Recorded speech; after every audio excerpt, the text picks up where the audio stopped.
And you know what? I forgot to plug in my controller again. It's a good thing you can actually hot plug it while the game's running.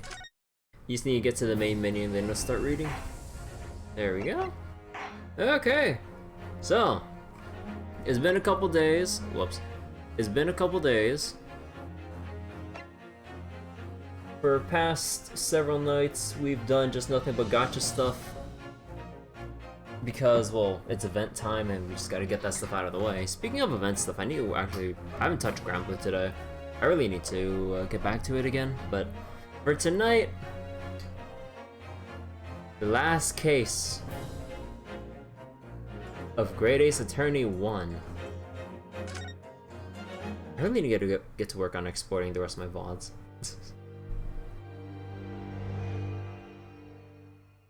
Hound of the Baskervilles? It's coming! Sholmes's cry pierced through the thick wall of fog around us. Wisps of vapor flowed over the pistol as I cocked it, and I waited, breathlessly, in the stillness. The silence lasted for what seemed an eternity, until, at last, it appeared.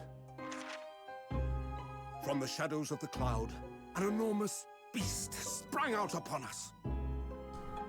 A hound it was, but not such a hound as any mortal has ever seen. Its eyes glowed with a smoldering glare. The whole of its ox-sized body was outlined in white-hot flames. Its rumbling pant and hideous howl, so terrified was I that I began to tremble with fear. "Look well, Wilson," Sholmes declared, gazing upon the mystical beast. "For this is the diabolical hound of the Baskervilles." Who's willing to bet that it's just a cute little puppy instead? Ah yes, this ferocious creature. Okay. Oh, a 2-month time skip? Oh, interesting, okay. Oh my god, hold on. I need to do that thing where I have to keep adjusting my glasses again, dude. You know, I really should go to my optometrist and adjust my glasses. I think the more I've been using this now, I've only just realized that I need to bend the bridge inwards a little more so it doesn't keep going down like the bottom part of my nose all the time. I have to find some time when I can actually, what was it? When I can actually go and get that done. Although it shouldn't be too bad, but having to schedule it though. Or do I need to schedule, or is it no, it should be a walk-in kind of thing. But anyways, our first 2 months in London passed by in a flash. In that disconcerting courtroom experience we were first thrown into on the day we arrived in the country, and in Soseki-san's terrible ordeal that had followed closely behind, we had emerged victorious. However, there then came an abrupt end to our opportunities to appear in court.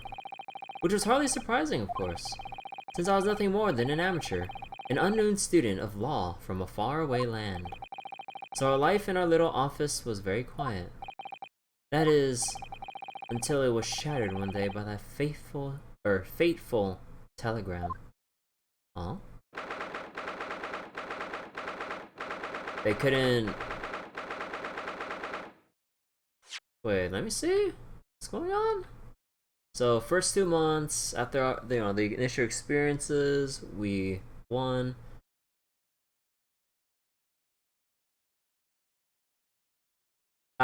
So I assume after the first 2 cases in London, they couldn't really find any takers or people who wanted his services because, well, given how discriminatory all of London is towards Japan, and the fact that Ryunosuke is still relatively an amateur, despite the 2 victories. Well, first one, quote-unquote victory. Second one, for sure, against the Reaper of the Old Bailey. But I guess people don't really bat an eye about that. Until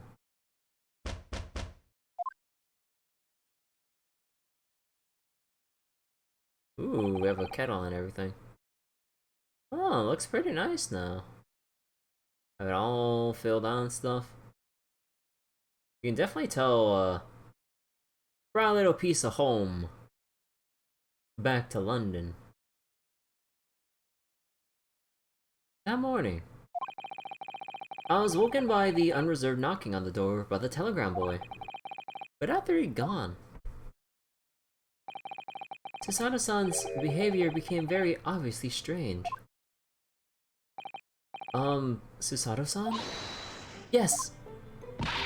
Is it time to leave for court already? Let me see. What case is it today? I don't think I'm scheduled to defend anyone at the moment, am I? Oh! Oh no, of course not. How silly of me. But I think Iris said she would make us breakfast this morning. Shall we go down to Mr. Sholmes' suite? Yes. Iris makes the most delicious breakfast food. She does, doesn't she? And once our bellies are full, we can leave for court in fighting fit form. Let me see, what case is it today? Here we go again. We got nothing.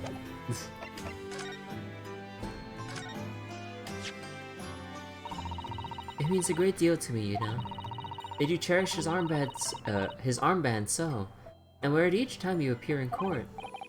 Well, it's very important to me. It's what shows that I'm a lawyer, and whenever I wear it, I feel as though it gives me strength. Through Kazuma. I absolutely can't be without it, especially when I'm at a critical point in the trial. But just the other day, I noticed you wearing it when we went to visit that park. Sometimes I forget to take it off. Actually, you know what? Let's go look around the room.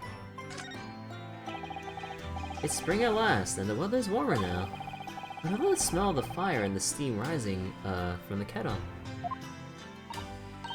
Oh, would you like some tea, Naruhodo-san? Oh, thank you, Susato-san, but I'm alright for now. With the green tea Susato-san makes me from time to time, and Iris's unique herbal infusions, this place is paradise for a true tea lover. Green tea is such a wonderful accompaniment to British tea cakes, don't you think?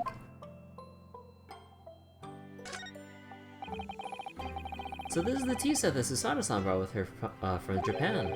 Let's hope she hasn't noticed me slipping sugar and milk into my cup when she makes it. It's just so bitter. Tea is a drink to be enjoyed, Naruhodo-san. You really don't have to force yourself to drink it, you know? I don't like to see you screw up your face, so. Yeah, I heard about in... what was it? Actually, I'm not sure like what kind of teas, kind of different teas they use in tea ceremonies, but I remember hearing about like actual matcha, like not like the kind that most people would probably be used to from what I can understand. Apparently, it's super like bitter and earthy compared to most matcha in general, or regular matcha, I guess.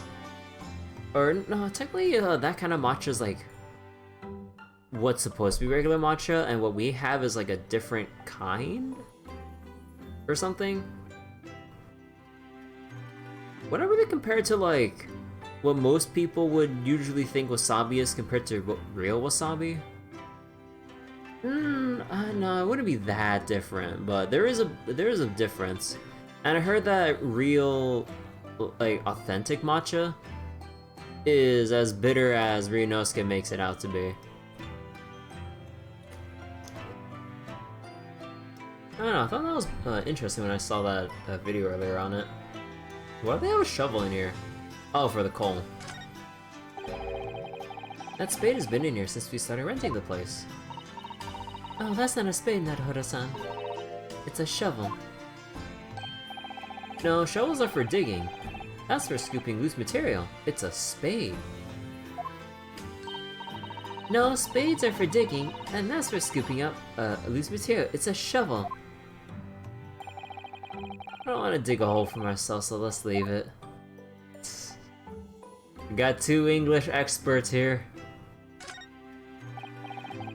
Ah, the Daruma doll I brought with me from home. Still with only one eye colored in. I said I'd color the other eye once I won my first case here in Britain, but you've won, haven't you? Twice, in fact. Because I feel as though I'm still lacking as a lawyer. I'll tell you what, why don't you color the other eye in once you think I'm a proper, fully fledged lawyer? If you insist. And it was never to be colored in again. Ooh. You've only been in London for about 2 months, but my desk is starting to look a little messy already. You could tidy up once in a while.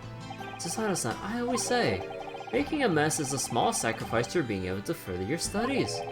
And time spent tidying up is time you can't devote to the same cause. And time spent on ridiculous arguments is time that could be better spent on simple housework. She wins, but I'm supposed to be the lawyer here.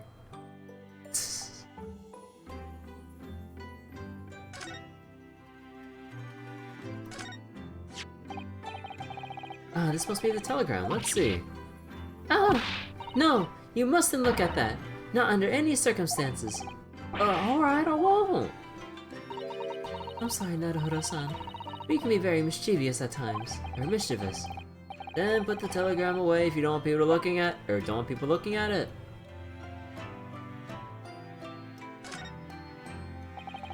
We were rather lucky to find that old aquarium left behind here. The prawns we put in there are doing rather well. And the anemones too. It's a wonderful invention, isn't it? The sea behind glass inside your room. Another example of Great Britain's greatness. Having to clean it and change the water isn't so great though, is it? I remember having to do that when me and my family used to have a fish tank. Do you know, I've never seen the inside of your room, Susato-san. I've never even peeped inside. I should think so. A young maiden's private chamber is a place of bittersweet secrets, you know. Whatever you say, young maiden.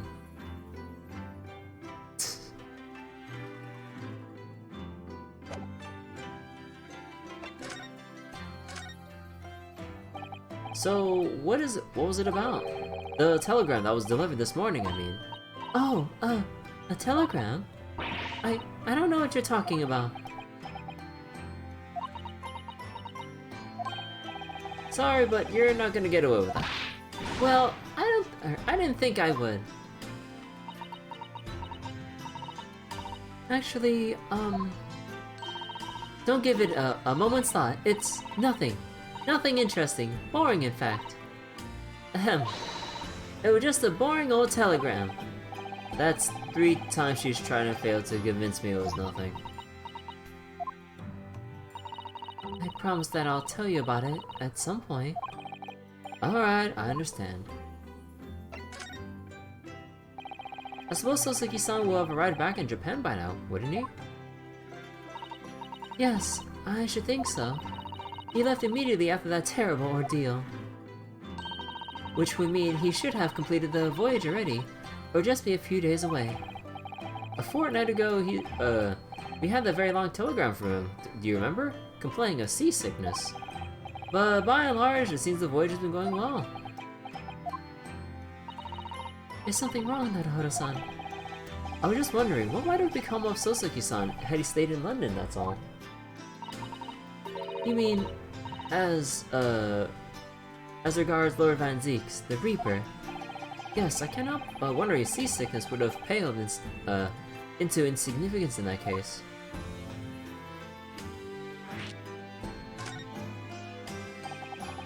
What is it they say? That no one who stands in the dock can be saved, or can be saved from the Reaper, right?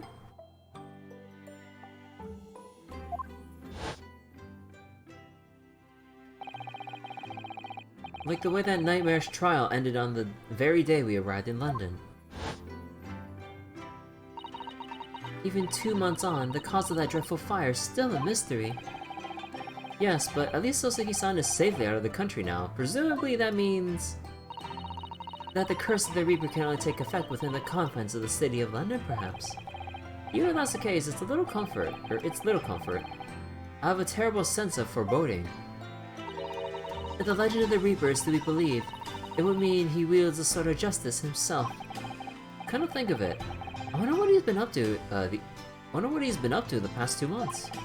Surely not wielding that sword against more acquitted defendants. No, I don't think so. Apparently, Lord Van Zieks hasn't appeared in court once since our last encounter. Oh. Yeah, since Suzuki-san's trial, he's withdrawn from judicial service again, it seems. Really? Just like before, when he wasn't seen in court at all for several years. So it's just been me who's had to face him in his recent spat of trials then. Just my luck. I wonder, if luck doesn't come into it... Sorry? What was that? Oh, nothing. Never mind.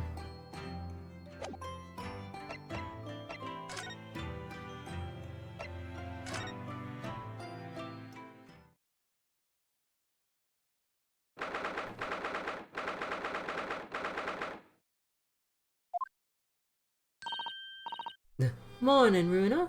Morning, Susie.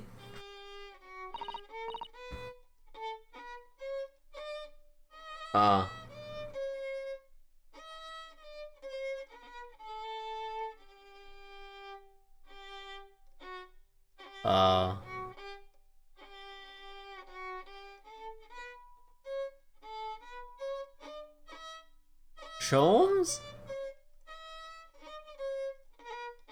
Hey, Badgie. Yes, case 5 is afoot. Also, oh god.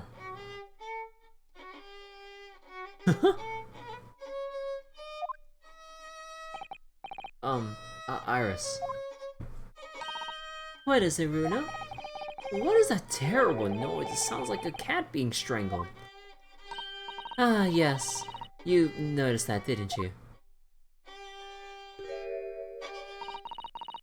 Harley isn't in the best form this morning, it seems.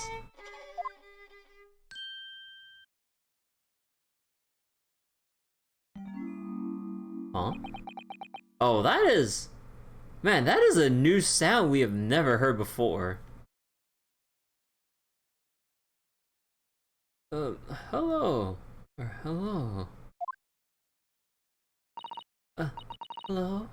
Hello, Mr. Sholmes? Good morning.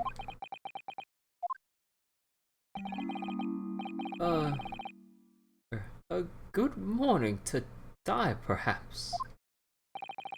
Has something happened, Mr. Sholmes? You look miserable, and the way you were playing the violin before. My analytical mind is dead. Music is dead. The world is dead. Damn this blanched existence! That's all it is, my dear fellow. Nothing of consequence. I'm afraid I don't understand. Well, Iris, isn't it time we ate? Some dry toast and insipid coffee for me, if it's not too much trouble. Meow. Oh, it's a kitty! Oh, look! It's a... Wait, Wagahai? Good morning, boy. Yeah. That must be some tiny door for cats to use. But how do I get in there? Can we talk to the kitty? Well then, everyone. Time for breakfast. Oh, wonderful. Let me help you, Iris. It would indeed be a fine day to die. Ah, I knew something looked different. Something missing from Mr. Sholmes' desk. Oh.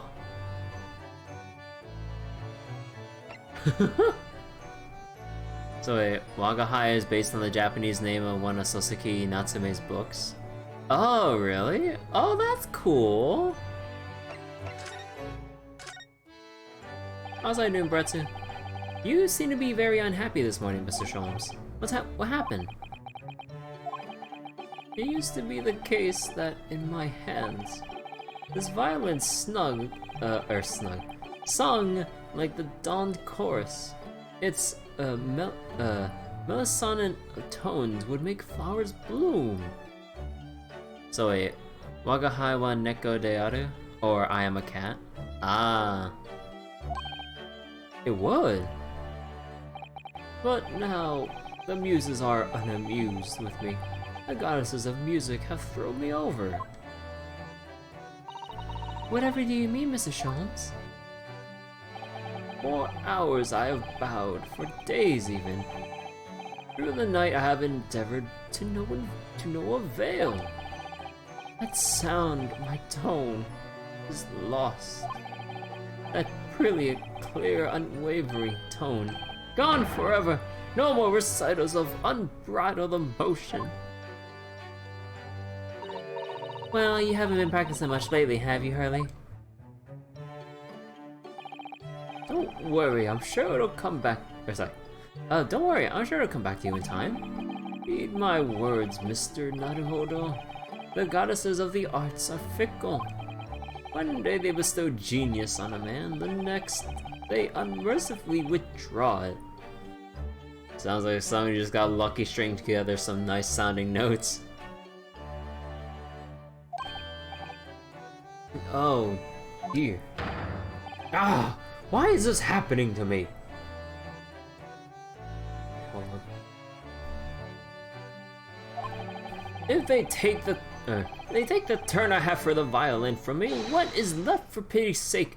What is left? Deduction perhaps? Isn't that what you're known for?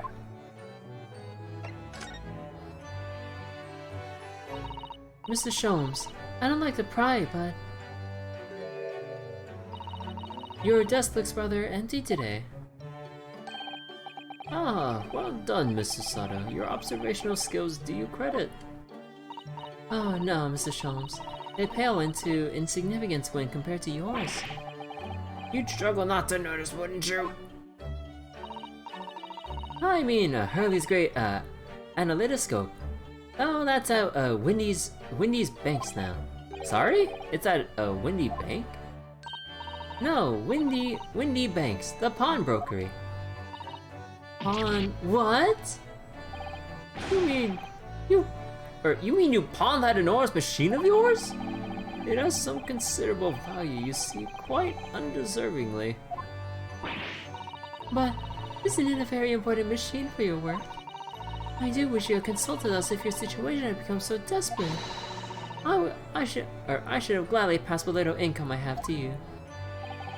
Dear madam, things are far from desperate. But the pawnbroker has your wonderful machine. How can it be anything but desperate? Making use of a pawnbroker is quite ordinary here in London, I assure you. It is? That doesn't sound ordinary at all. It would seem that neither of you fully understand how pawnbroking works. Oh, what's to understand exactly?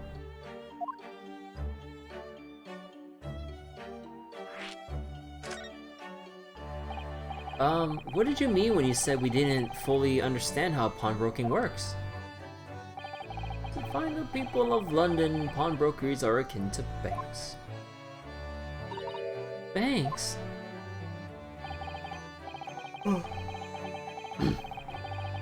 On Mondays, merchants relinquish their finest jackets and trappings to their pawnbroker of choice. With the money they receive in return, they are able to trade happily through the week.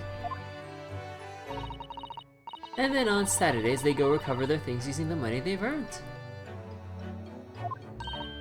I had no idea. This has been a fascinating lesson for us. Everyone does it, you see, especially people in inner London. And should they have money to spare, they would purchase another fine jacket. Not to wear, obviously, but to pawn should the should the need arise. Wait, what?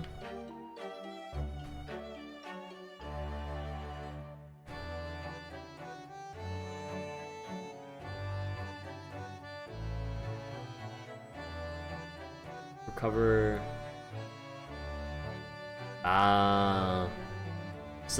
So basically they just kind of essentially kind of like a loan, and then they just try to make more than what they trade for and get their things back or something like that. This is just something. Oh, how ingenious. So whenever we have something that's getting in the way, we leave it at Wendy's Banks, you see. The pawnbrokery can be thought of as an extremely secure vault. Who would have thought that even pawnbrokers are different here in Great Britain? Of course you have to watch Hurley with it. Sometimes he pawns things he really shouldn't. Don't you, Hurley? What does it matter? The world is dead to me now.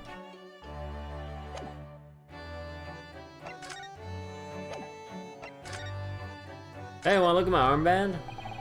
Mrs. Stroms, could I ask you for your opinion on this? Nah. You lure me to raise my languid head with the promise of some mental exaltation.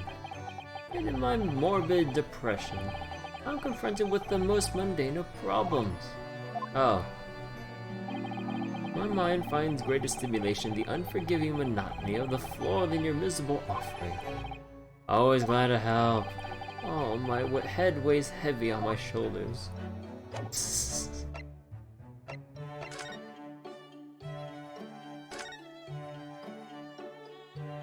Huh.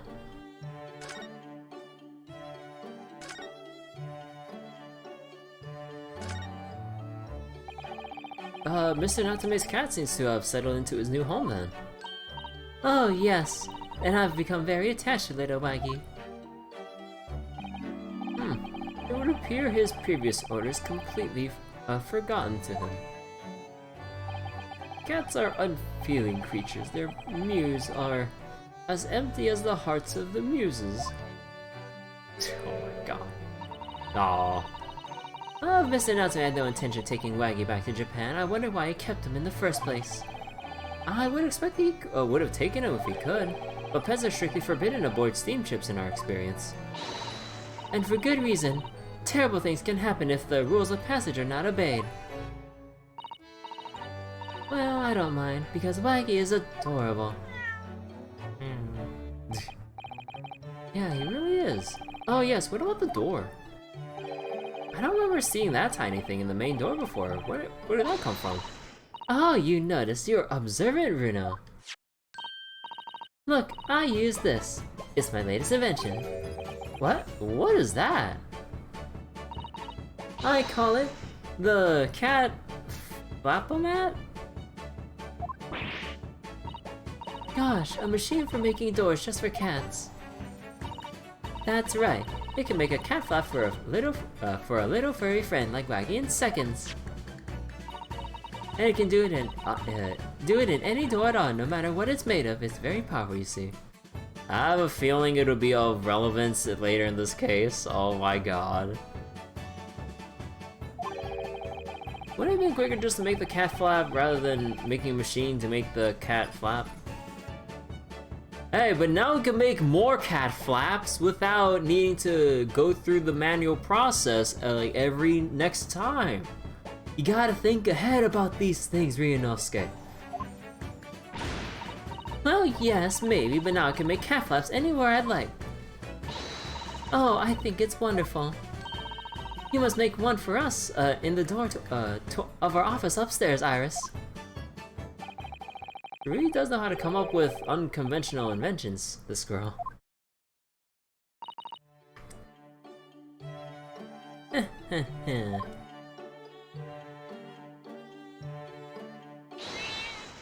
Oh? Oh, what was that? Wagahai?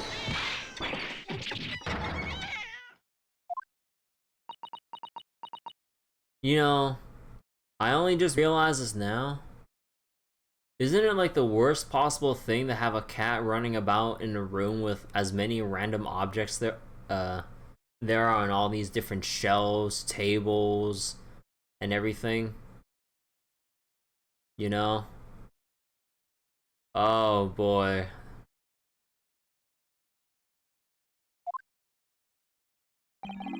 What was that? Oh no! Manga is tangled up in your vial. How does that happen?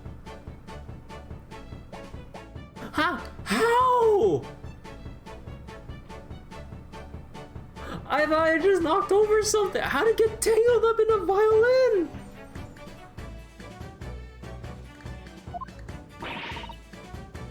I think he thinks it's a toy.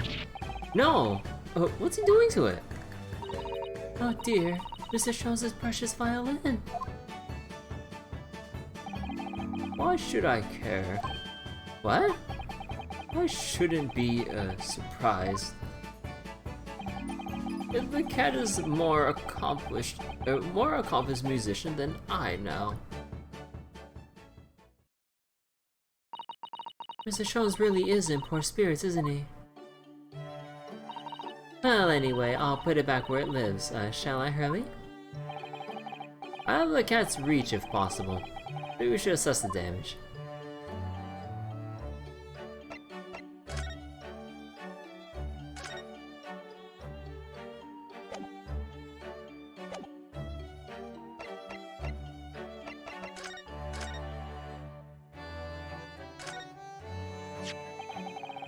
So this is the violin, is it?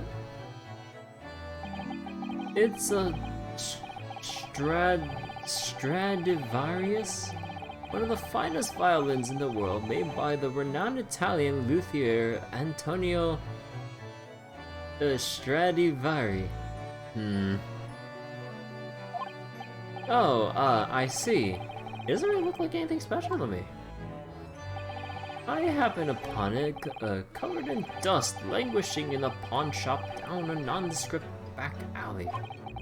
The broker had no idea of its value, so I was able to purchase it for a mere 55 shillings. How honorable of you. And until today, it has been my faithful companion in every great Paganini-inspired performance I've made. I ask you, is there a reason to live in the world devoid of music? To tolerate this blanched existence? No. There is none.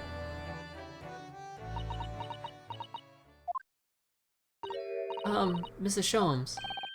What, dear madam, what? My thoughts are preoccupied with fancies of release from this dull routine. Well, it's about the violin. It looks very different to normal, don't you think?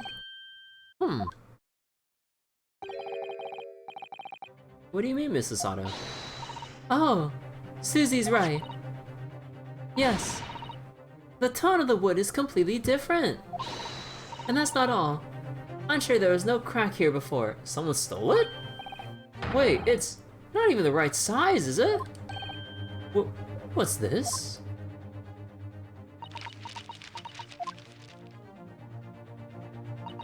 I'm terribly sorry to tell you this, Mr. Sholmes, but that instrument isn't a violin at all. Then what? I believe it's an entirely different instrument called a viola. What? What? What? What? Yeah, you're right. You are quite right. This isn't my faithful Stradivarius. So what? What, pray, is this piece of string flotsam? Not your faithful performing partner, then. Did he pawn this, but then they gave him back a phony one to thinking he won't notice the difference? Ah, I see what must have happened. You do, Iris? This is just a simple mix-up. Sounds like Iris might be able to tell us exactly what's happened if we ask her.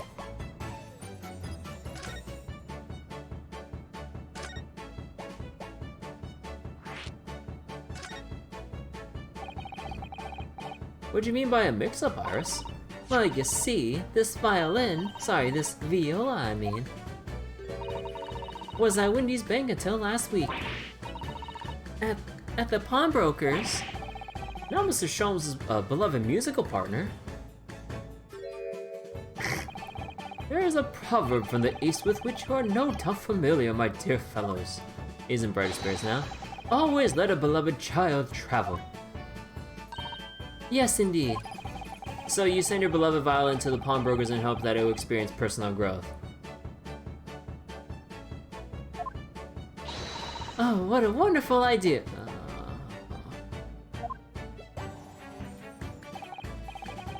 Last week I pawned my great animatoscope in order to release my precious instrument. But it would appear Mr. Windybank mistakenly furnished me with this tawdry fiddle instead. But my ears cannot be deceived by the hollow timbre.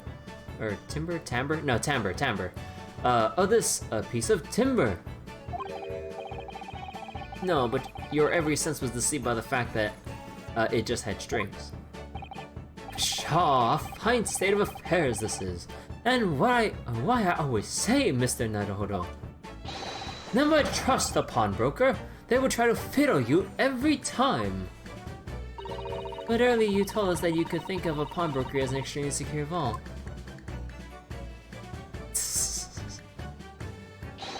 Come, Mr. Naruhodo. Dilly-dally will get you nowhere. Sorry? Crunching your toast with that vacant aspect. Pressing your coffee so obtusely. Are you not at all a little embarrassed by your own conduct considering the urgency with which we are faced? We must visit Mr. Windybank's brokery at once. That's right, isn't it, Mr. Sholmes? Precisely, Miss Susato, without a moment's delay. But I haven't finished my bacon and eggs. Oh, you finish that shit now. You don't throw good food away. My dear fellow, surely you still do not intend to crunch your bacon with an increasingly vacant aspect to thrust your egg ever more obtusely. Alright, say no more, let's go then. Don't worry, Runo, I'd be happy to heat it up for you again later. Oh, thank you, Iris. As it happens, I'm rather curious to see what a British pawnbroker's looks like.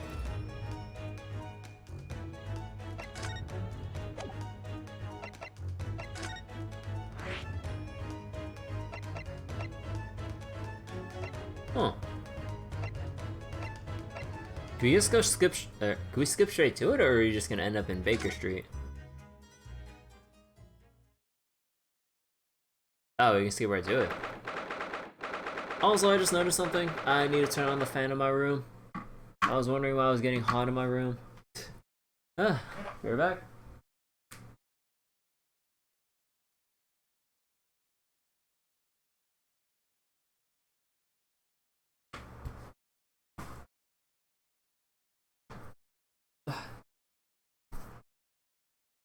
Hey, Asuka. How you doing? Oh, excuse me? You forgot the pawn shop was this late in the game? Huh. I'm guessing this is the kind of place we would come back to in the second game, huh? Alright, let's see. Also, also I do apologize in advance if you guys might hear the fan blowing as I speak, because I really need the air to circulate here. I can't just leave it on low speed.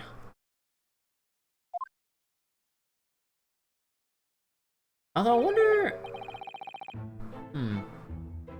I wonder if I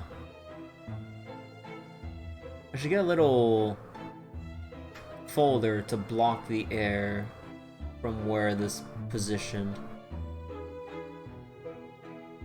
Actually, let me see. No, it doesn't seem to pick up. Or maybe like when I talk it'll pick up. Just cleaning up some FGO stuff. You know, I need to do the same too. I need to blow through all my fever tickets. Especially now that Camelot's back in rotation today, so I need to get to work on that. So this is a British pawnbrokery? Oh my! There are all sorts of tools and contraptions in here that I've never laid eyes on before. Oh, Susato-san, that spark of wonder in your eyes. You can't wait to scour the shelves, can you? I get the impression you enjoy places like this. Oh yes, I don't know why, but seeing a lot of things I don't understand is a real thrill for me. My dear fellows, let us not forget why we are here. Oh, Mr. Sholmes. We are calling on matters of business, not pleasure. And clearly Mr. Sholmes means business too, judging from the spark of fury in his eyes.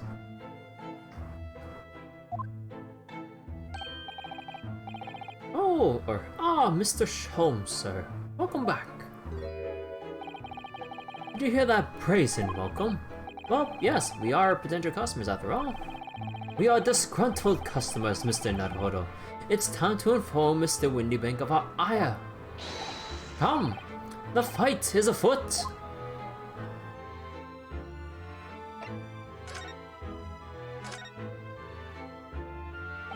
Naturally, you will recall this, which I retrieved from you some days ago. Yes. This second-rate fiddle is not my faithful instrument, Mr. Windybank. The color of the wood is different, it has holes in it, it's not even the same size. A wonderful summary of our observations, Mr. Sholmes. Oh, I'm so sorry, sir. How utterly unforgivable of me. An inexcusable mistake for a pawnbroker. There's only one way to make amends. Whoa, oh, she's gonna shoot us!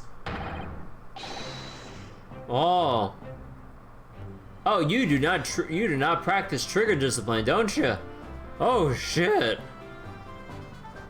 Somebody teach this man the concept trigger discipline.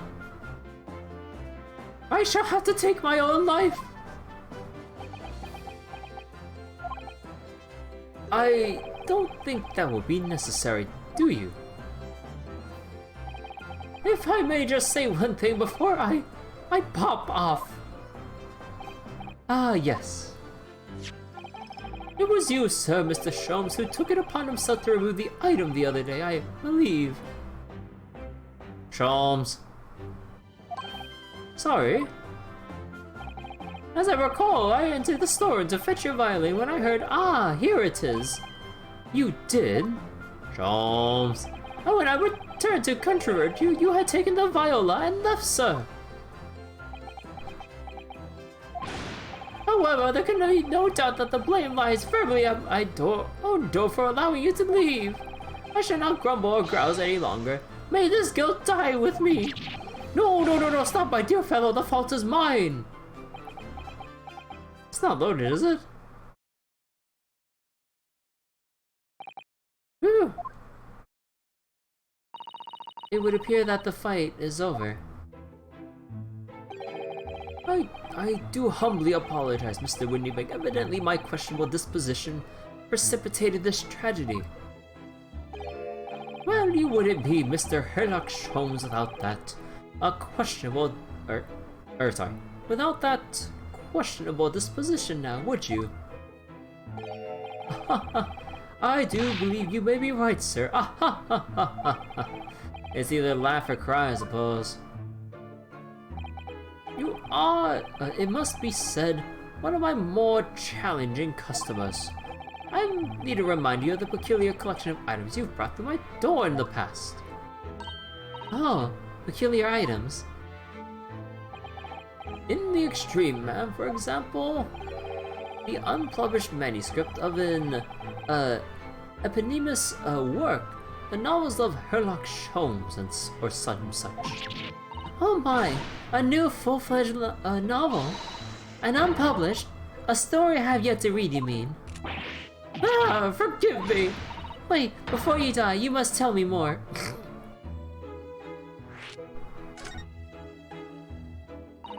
I must know more. Tell me everything.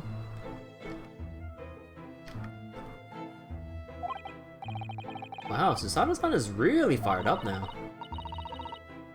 Is there really an unpublished story under this very roof?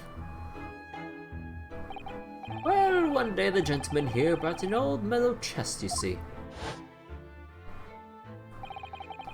I should like to entrust this to your care for a while, Mr. Windybank. For a chest like that, 1 shilling, sir, not a farthing more. It houses something of great value indeed. The latest manuscript recounting the adventures of one Mr. Sherlock Holmes. I beg your pardon, a manuscript? You wish to deposit a manuscript? Indeed I do, for I'm confident it will be quite safe here. And that was that. As such, Mr. Sholmes' latest tale of otherworldly mystery lies dormant in my storeroom. Mr. Sholmes, is that really true? Do I sense that someone doesn't want to talk about this? I continue to pay your fee, do I not? And kindly continue to store my belongings securely. Oh, of course, sir. They're safe and sound with me, I assure you, on my life. This is all very strange. I wonder, can I ask you something? Ah, a gentleman from the east, I see. Yes, that sable suit. I suppose I could offer you 6 pence for it. Without wishing to offend, the tone is somewhat dull. Sorry? Aha, but for your splendid attire, ma'am. 5 guineas, no less. The colors are exquisite, the design exotic. Eastern artistry at its finest, may I say. Oh my, 5 guineas you say? How interesting. Why do I feel as though I've suffered some sort of defeat here? No respect for the school uniform. Actually, I was hoping to ask you about your business. I've heard it said that pawnbrokeries are used rather like banks here in London. Oh yes, so indeed. Many of my customers utilize the establishment as you described. I appraise their items and offer them a proportionate loan and 2 months of secure stowage. If in that time they repay the original sum to me plus the agreed interest, their items are happily returned. But what happens if they don't pay you the money? Then the items are offered for sale in my shop, as you see on the shelves behind me. So you never saw items before the 2 months has passed then? Oh, that's right, man, that's right. Which means some considerable responsibility rests on my shoulders. I have a feeling this case is gonna center around him being forced to sell something before the 2-month period goes up. Oh boy. Should our customers' precious belongings be lost, the only recompense is for me to end it all. The very idea, Mr. Windybank, is an absurdity. One should never talk of one's demise so casually. Says the man who was telling us it was all a good day to die only this morning. And let us not forget that I've already helped you take measures to ensure such a tragedy never occurs. Oh, what sort of measures?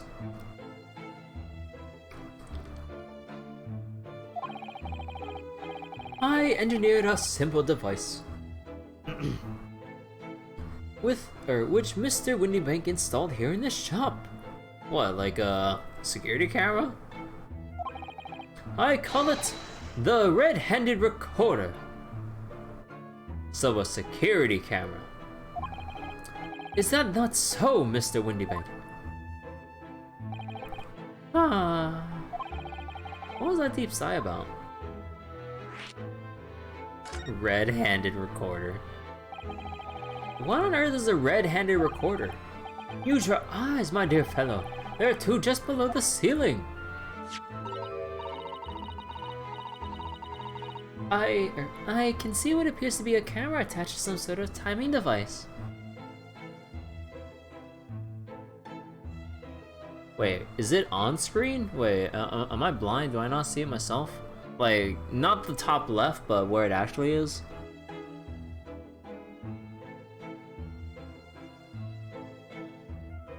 Am I blind? It's not on screen? I was wondering, like, huh. Very astute. It is indeed a camera furnished with some 100 pieces of celluloid film. At every 30 minutes precisely, the camera automatically records the appearance of the shop. Here, I have an example I can show you.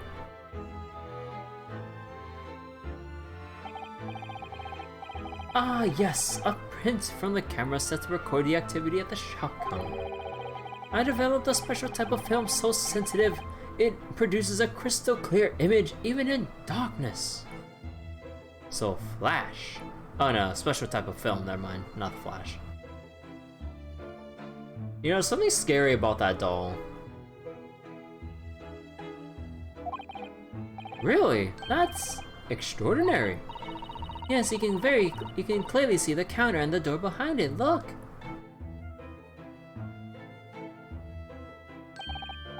So you see, were someone to enter the premises with ill intent, his identity would summarily be exposed. But did you not say that the photographic prints were taken at 30-minute intervals? Yeah, they would really need to have the worst sense of timing ever, and then just get caught at the 30-minute mark each time. Or at that specific time. Although, I guess you could argue, if you were to suspect someone from stealing from here and yet they weren't caught, despite all the time they potentially could have spent in there, they could have known somehow about the timings. And the people who would know such timings would be a very small list of people. Indeed, as you say, my dear madam. Then what if the incident were to occur in between times? One could say that would be a cruel twist of fate. I must confess your devices have been giving me some cause for distress of late. I beg your pardon, Mr. Windybank. Surely they aren't anything but distressing. Reassuring is the word. It's the cost of the film, sir. You most graciously placed not one but 2 cameras in my shop after all, which means I must pay for nigh 100 utterly useless prints every single day. I'm afraid the cost of the film will break me before I'm very much older.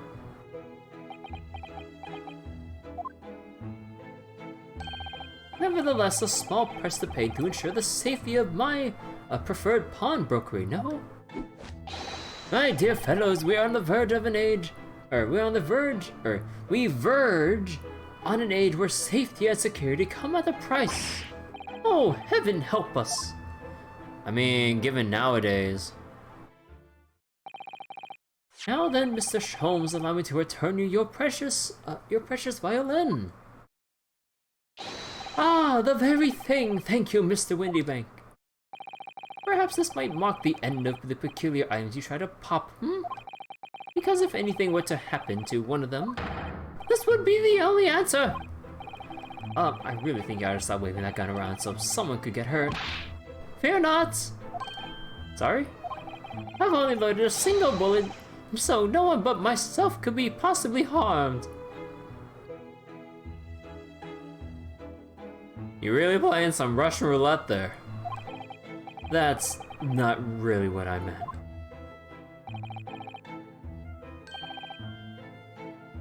That's not how it works. Yeah. Then good day to you then, Mr. Windybank. It's been a pleasure as always, Mr. Sholmes. So, Mr. Naruto, now we can explore at last.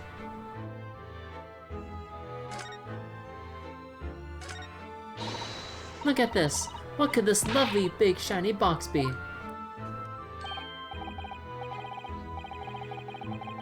That, my dear madam, is a music box. Surely you have such things in your own country. Oh my, yes, but I've certainly never seen one so large before. Shall we listen for a while?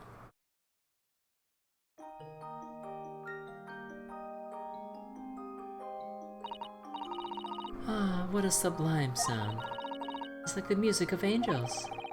Never heard anything like it before in my life. This particular specimen is of the larger variety, commonly found in public houses and restaurants.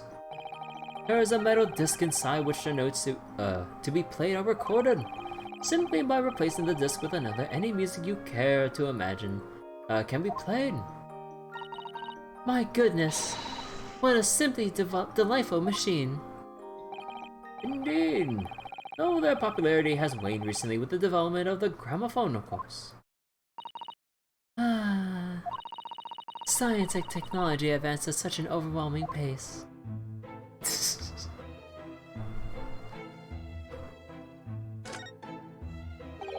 There seems to be a little door hidden behind that curtain there. Ah, that leads to the storage room where Mr. Windybank keeps articles that are currently in pawn. Ah, I see. There's nothing of particular interest inside. I certainly wouldn't recommend any larcenous activity. Recommend it or not, it's not something I tend to. But there is but one key, and Mr. Windybank keeps it in his pocket at all times. Before he sleeps, he places it into a small pot which he slides under his pillow. How do you know that? How does he know that? Ah! How on earth do you know about that, Mr. Sholmes? I am a detective, sir. It is my business to know what others do not. I am frequently assailed by information that I neither care for nor wish to retain. Mr. Sholmes, you are a wonder. And the prime suspect of this pawnbroker is ever burgled. Burgled?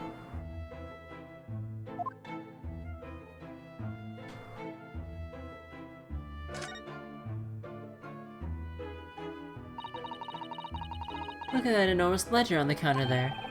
Mr. Windybank is, if nothing else, very particular about recording items he accepts. He'd have to be, otherwise he'd get himself into all sorts of trouble. Which might explain the thing that catches my eye far more than the ledger. This revolver here. Do not entertain even a single thought of pilfering an article herein, my dear fellow. Huh? I assure you, Mr. Windybank would not hesitate to draw that weapon with the speed belying his portly size. Portly. Oh, you don't mean he'd blow his brains out, indeed. Well, that sounds like a different direction. Indeed, in recompense for his blunder.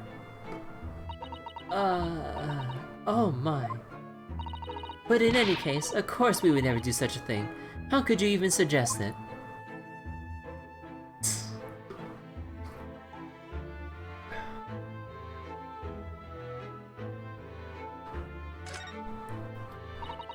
What an assortment of things are on these shelves here. Crockery, footwear, clocks, and watches. Almost anything you care to imagine. Those are forfeited items offered for sale by the pawnbroker. What does that really mean, though? When you pawn or colloquially pop an item, the broker loans you money against its worth. He stores the item for an agreed period of time, after which the loan must be repaid. If not, he is free to display it on his shop for sale at a price of his choosing. Oh yes, now that you explained, I'm noticing little price tags on everything. Oh, of course, simply by paying the agreed interest on the loan, one can extend the period of safekeeping. So you may pawn that black garb of yours without fear, my dear fellow. My treasured university uniform? Never! It embodies my student spirit.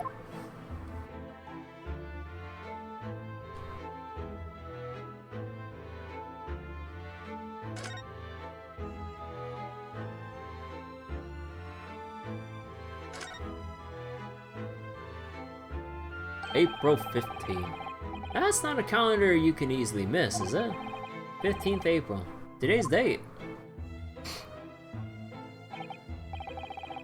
Ah yes, that's not for sale, I must point out. It's an Eastern-style page-a-day calendar. At night, every night, I tear out the front page to reveal the following day's date. Perfect calendar for a tearaway fellow such as yourself, Mr. Windybank. And who is it who walked out of here with the wrong violin before? Well, when the agreed storage period has passed without repayment, articles are forfeited, you see? So I have to keep a close eye on the date. It's something of a pawnbroker's obsession, you might say. Oh yes, I can see you're very dedicated to your job. Dude, oh, I can see how this could play out. a certain item whose repayment date will come up, but then without him noticing, someone or something could, in theory, rip off a page or two to fast forward the day and immediately put it up on the shelf, and then he'll buy it when the owner would come in and say, "Hey, where's my item?" I was like, "Oh, you were too late on your repayment date, sir. I already sold it to another customer." I was like, "But wait, today's the day." It's like, "What? Oh, heavens, you're right." Like, how could this have happened? And then he picks up the revolver and, oh no. No. Yeah, that something like that would totally happen. Like, they're giving us so much information that we need to keep in mind for how the pawnbrokery works. Oh boy. Oh, look at this. Whatever could it be used for? I have no idea. Ah. There's a small catch here. Look. We're going to open it, aren't we? Oh my, that's amazing. It has some sort of spring-loaded mechanism. Which will never manage to put it back to the way it was before. What are you two doing? What? Us? Nothing! Nothing, no, nothing at all. Whatever this device is seems to have a pair of little windows to look through. You guys like we've seen something rather similar to this somewhere. Yeah.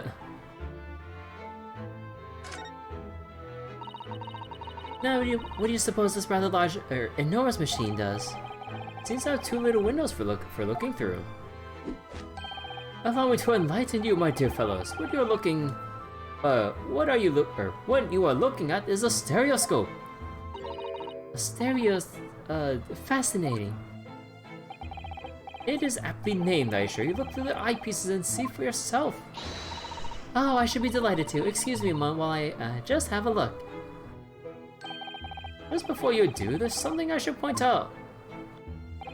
My dear fellows, in order to see the image properly, stereoscopically, as it were, you will need to be cross-eyed. However, if that is beyond you, it is of little consequence today. Alright then, I'm going to try it. Ah! Mr. Naruhodo, you must see, at once! Alright. So I need to be cross-eyed, like I'm trying to look at my own nose.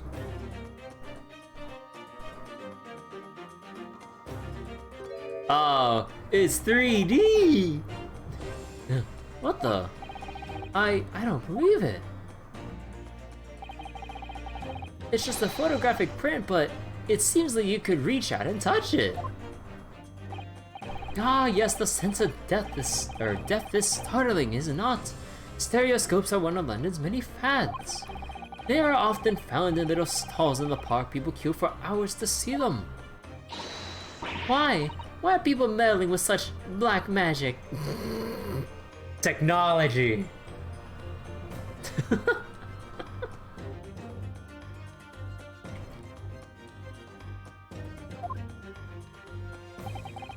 It is no magic, my dear madam. It is, well, science. Far too complicated to explain at present. We shall save this lesson for another day. Wow!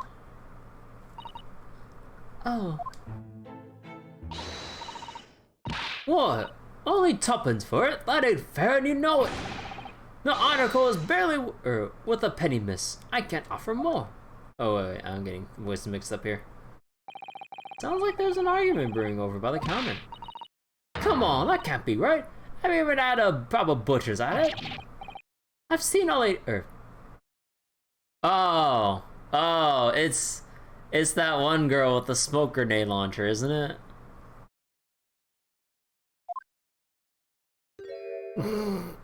Gina Lestrade. Wait, don't we know? I'm sure I recognize her. Oh yes, it's a young lady from Mr. McGillis' trial 2 months ago. Oh, her name is Gina Lestrade, my lord. He's a chancer. Earns their crust among large crowds, relieving people of their purses. What's commonly called a pickpocket.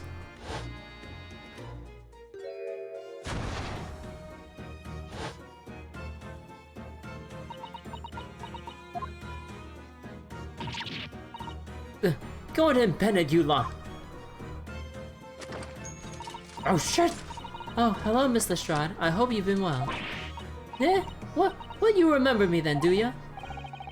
Well, I remember being completely surrounded by smoke, that's for sure. So, what are you doing in here? Down and out like the rest of us, nothing to eat. Gonna pop that Black Weasel side coat, have ya? What is it about this black uniform that makes everyone comment on it? I guess everyone just favors colorful clothing in Great Britain rather than anything black. Unless it's a fancy suit, but uniform, I don't know. Ah, good day. If I'm not, unless I'm much mistaken. You would be the young pickpocket who stole our experimental smoke grenade launcher. Ah, Mr. Sholmes. Oh, you have something of value to pawn, do you? Allow me to see the article and I shall negotiate with Mr. Windybank on your behalf. Pull the other one. I don't need no help from some stuck-up D. Stuck-up D? Get out of my business, go on, or I'll make trouble for you. As you wish, Mr. Strahd. I will happily remove myself from your presence. He's cute. He's really done it. He's gone. Oh, I'm sorry, but as I said, there really is no room for negotiation here. What is that thing in his hand? Some kind of metal disc? And you! Go on! Leave me alone! Oh, Mr. Strahd. Just pretend we aren't here. We shan't be offended in the slightest. Sarasana can really stand her ground when she wants to. Whatever.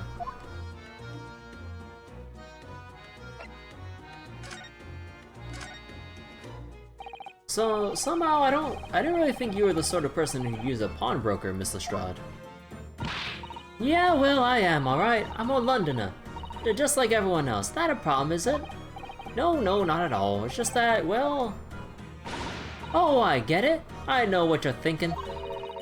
That thing probably don't even belong to her. Probably got it on the dive, didn't she? Yeah, I can see it written all over your Chevy case. Or Chase. Chevy Chase? Well, I might have been thinking something along those lines.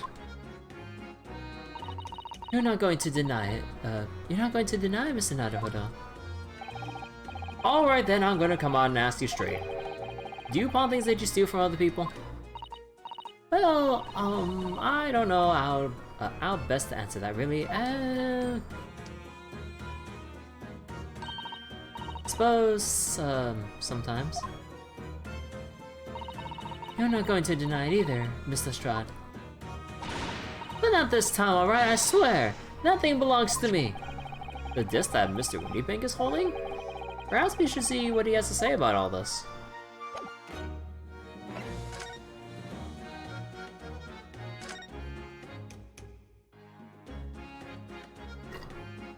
Yeah, don't mind me.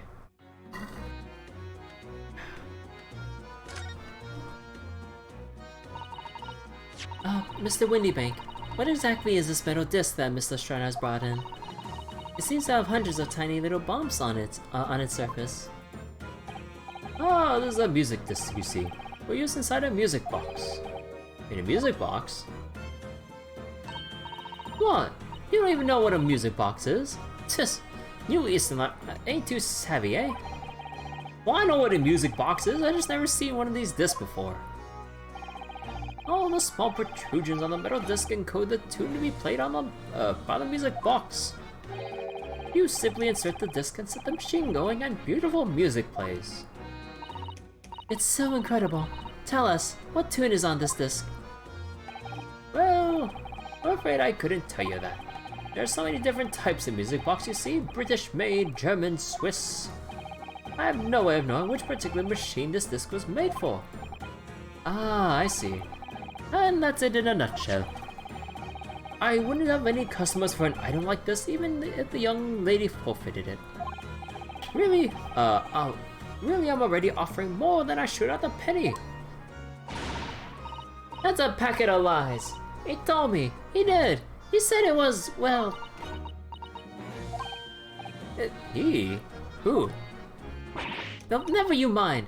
It just ain't right, that's all. That disc's worth good money, I know it is. Well, then you'll have to try a look at another pawnbroker's, won't you?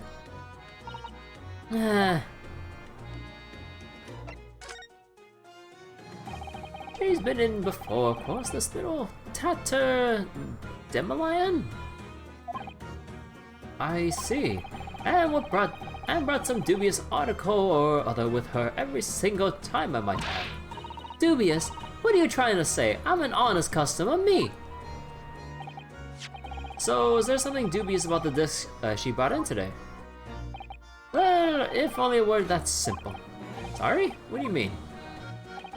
What she actually brought to was a storage ticket. Ah, a storage ticket, so... Mr. Stride has actually come to redeem an article from you today, is that right?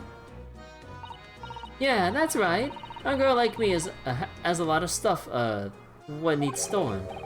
Ah, right, yes, that's definitely dubious. The article in question would have been forfeited at midnight tonight. But she gave me the ticket for it and repaid both the loan and interest. I was obligated to return the article to her. But what was the article? Do tell us, Mr. Windybank. The little scamp is wearing it, ma'am. It's the overcoat that she redeemed. Oh. What? What's wrong with that? It fits, don't it? I mean, it's mine, so of course it does. So what about the disc then? How does that come into all this? Ah, the disc is something else.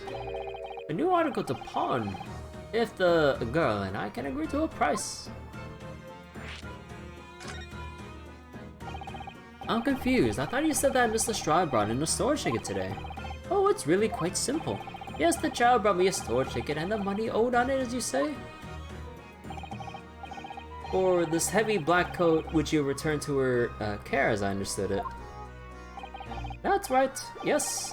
And rather unsurprisingly, as soon as the little ragamuffin put the thing on, she went rifling through the pockets. Oh, you mean... What? Don't you know it's rude to stare at a lady? Ah, I see. So it came from the pocket of the overcoat, didn't it? Oh, if you mean this, then yes, exactly, ma'am. And she immediately tried to pawn it. For quite a high price as well. Okay, this is all rather suspicious, I think. Oh, give it up. I'm just trying to pawn something like anyone else would. Miss Lestrade, may I ask you who deposited the overcoat here in the first place? Well, me, It doesn't really appear to be your size. Me old man! It's me old man's, ain't it? Is it Miss Lestrade? Yes, this is definitely all rather suspicious.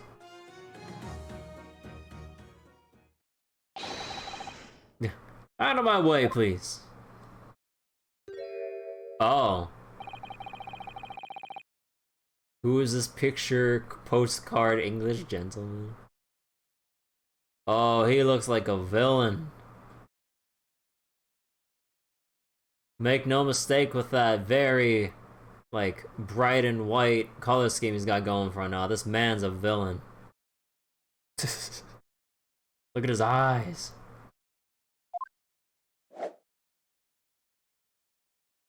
Oh my god.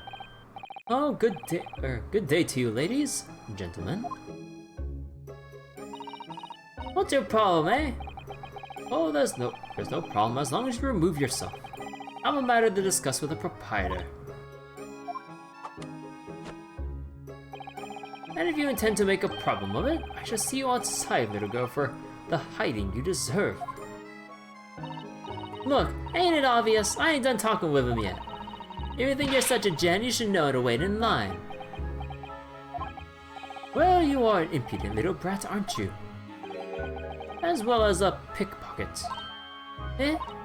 Who are you? How do you know who I am?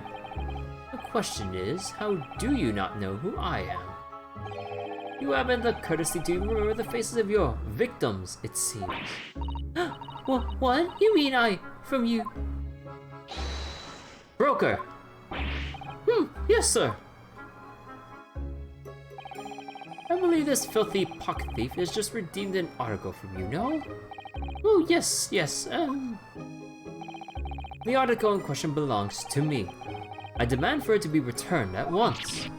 Oh my. Now that's a lie. What are you trying to pull? Give me back my overcoat, you wastrel. And needless to say, any music box disc too. Oh. No, you can't have it. You just can't. It's me old man's, or it was. Now it's mine. Goodness, Mr. Naruhodo. This is a very awkward situation. Yes, I think perhaps we should hear both sides of the story in a little more detail.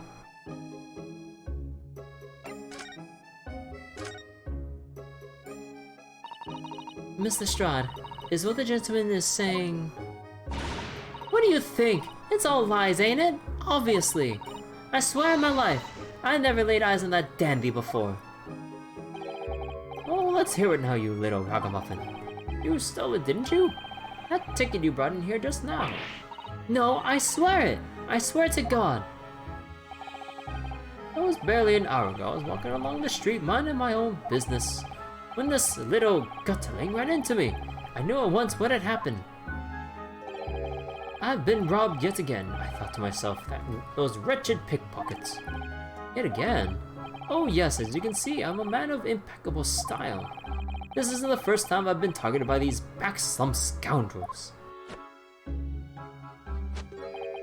Now then, relinquish my overcoat.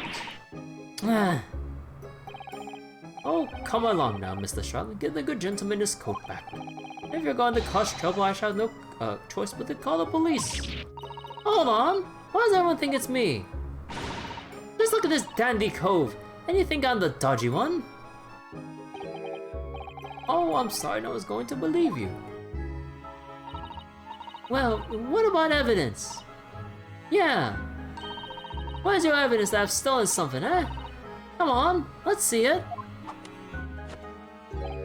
Oh, I have evidence naturally. You what?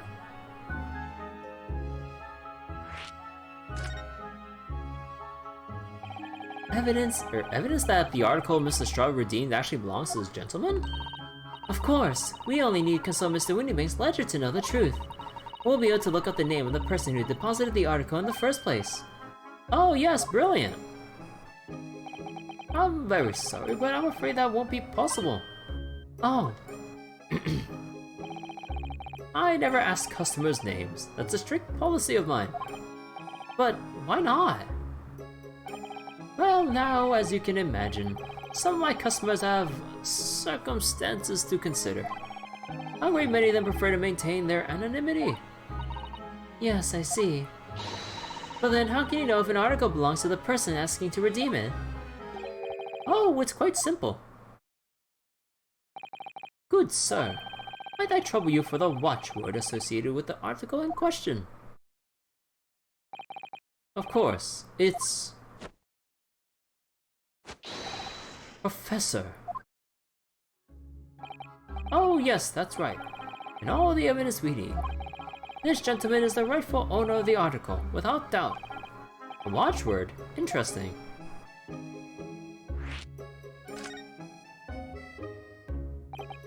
So, about these watchwords, Mr. Windybank. As I just explained, I never ask customers their names when they deposit items with me. There are many reasons why. Certain customers like to keep their activities secret. Um... Is this a candy bar? What the hell? Shells? What are you holding? That wasn't exactly a subtle glance at Mr. Sholmes now, was it? Great detectives have no dark secrets. None at all. Yes, well, anyway, that's why I always ask for a watchword whenever I accept a new article. In many ways, it's like the secret combination of numbers used to unlock a vault. A date of deposit, description, and a watchword uniquely identify each item. And of course, I give it a storage ticket to the customer. When someone comes to redeem something, I ask for the ticket and the watchword. And if someone tells you the correct watchword, you return the article. Oh, that's right, sir. Yes, just as soon as the requisite fee is paid. And I have supplied you with the information you require already, but for the avoidance of doubt, the article in question is an overcoat deposited 2 months ago on 15th February. With a watchword of Professor. All perfectly correct information, sir. But how? Really, this is beyond a joke now. There's no further room for doubt.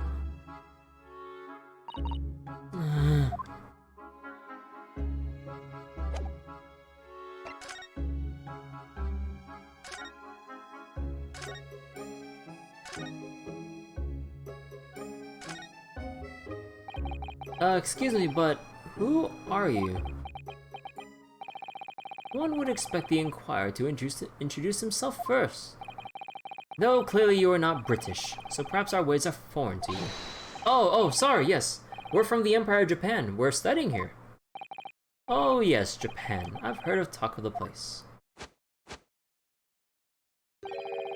Its inhabitants live on some fiery brown-colored soup dressed up with exotic spices. Huh? You might be thinking of somewhere else. And what was that theatrical gesticulation about? Perhaps, anyway, if you're a gentleman, sir, you offer your own name first before inquiring after the name of another. Oh, of course, yes. I'm Ryunosuke Naruhodo. I'm a lawyer. Well, student of law, really. My name is Susato Mikotoba. I'm Mr. Naruhodo's assistant. I see. My name is Benedict, yes. Oh my god! Did they seriously? Oh my god!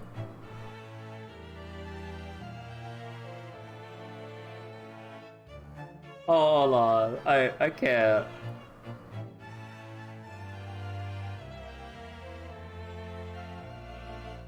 Oh my god. I had a feeling the moment I read Benedict and the typical naming conventions of Ace Attorney characters, I was like, please don't, please don't. They fucking did. Oh my god. My name is Benedict. Yes, Eggert Benedict. Oh my god. Enchanté. He's so refined in how he holds himself and how he speaks, but that name is suspicious. Now to the matter at hand. What the fuck? My overcoat. Return it at once to someone with the style to carry it off. Every move he makes, every breath he takes, I can't stand watching him.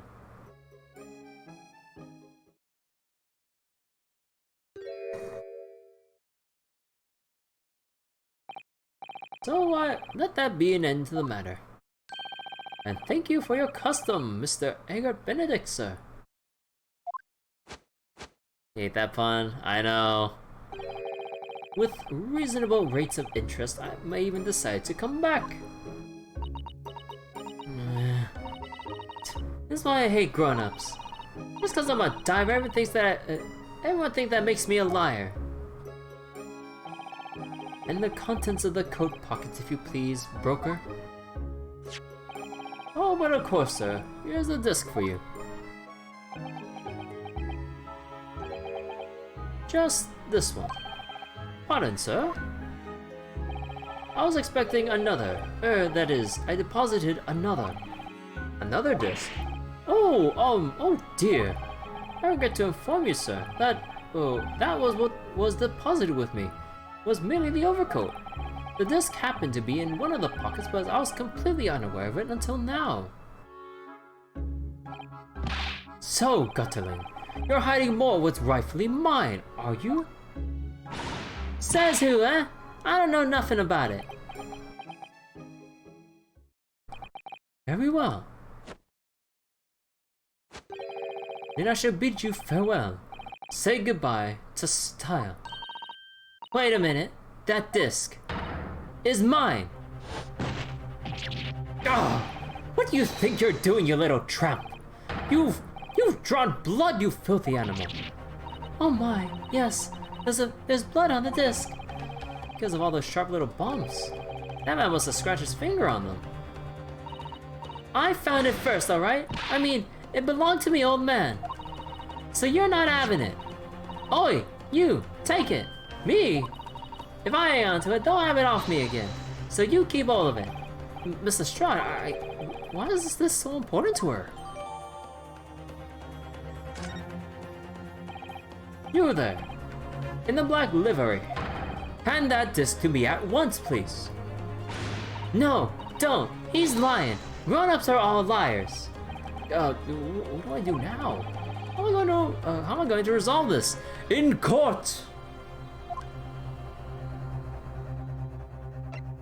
Here's how we resolve this. We run away.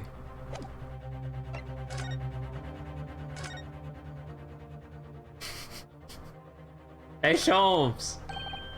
Help a man out here. Mr. Sholmes. What are you examining with such keen interest there? As you enjoy a bar of caramel, I see. Uh-oh. So, you found me at last, Mr. Naruhodo. Sorry? After that young pickpocket sent me on my way, I was forced to lurk in the shadows. Cruelly ostracized, as the rest of you partook in the jovial atmosphere of fellowship. Fellowship, sure. I had nothing to occupy my mind, but was too ashamed to let society see what my downfall had done to me. So, feigning mock interest, I pretended to examine the tedious trinkets in this desolate place. Whilst you, as you shrewdly observed, gnawing on the only friend I have left, the 7% solution of caramel. Pray, do you understand the depths of my despair, Mr. Naruhodo? But how could you? I was so lonely, so desperately lonely. Then why on earth didn't you rejoin the conversation? Things could have gone from bad to worse here, you know. Ah, yes, I overheard much of your conversation. Or rather, in my craving for human contact, my ears devoured every word that was uttered. You really were sad, weren't you? Poor Mr. Sholmes, I feel simply awful for you. It would seem that my inferences are correct. Oh, surely you're not about to tell us that you solved the entire case again. Oh, my dear madam, sometimes I wonder. For my genius for deduction to be commoditized.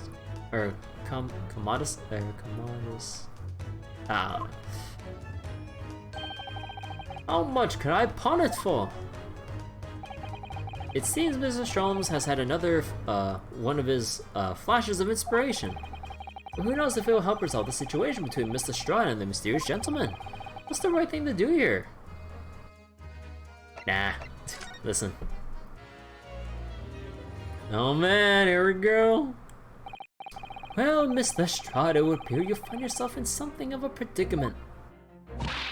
Tch, where in the blue blaze have you been, eh? Pardon? When a lady's in trouble, a Chuja's supposed to be here to help. Straight away, not an hour later. Harsh. Sholmes could take a lesson from Professor Layton. And who, pray tell, are you? Mr. Excuse me. Mr. Egbert Benedict, you have in my eyes a veritably encyclopedic array of curiosities about your person. Nevertheless, there are two immovable conclusions I've drawn. I beg your pardon. The first is this. The true reason for your visit to this pawnbrokery today is something you have not yet revealed. Whew. And the second is this. A considerable crime is in contemplation. One you will orchestrate with intent to steal a vast sum of money. Well, Mr. Benedict, what say you to my conclusions? How? He's turned white as a hard-boiled egg.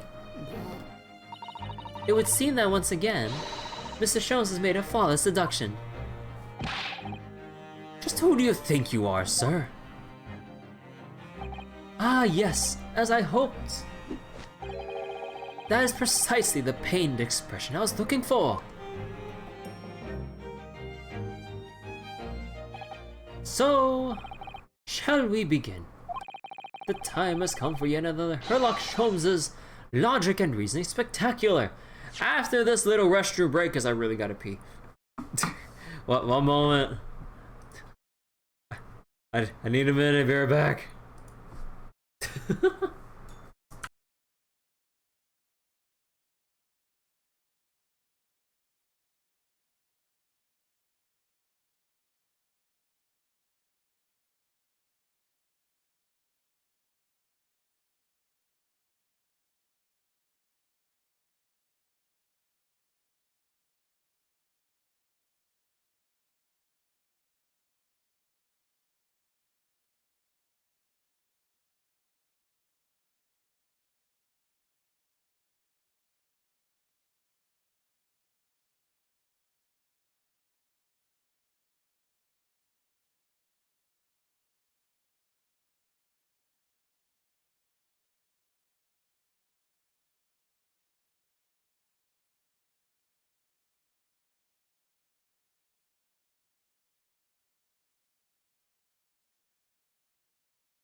Alright, I am back.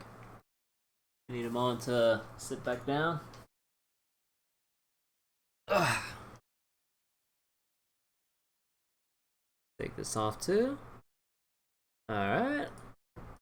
And let's go. The Great Deduction. The game is afoot.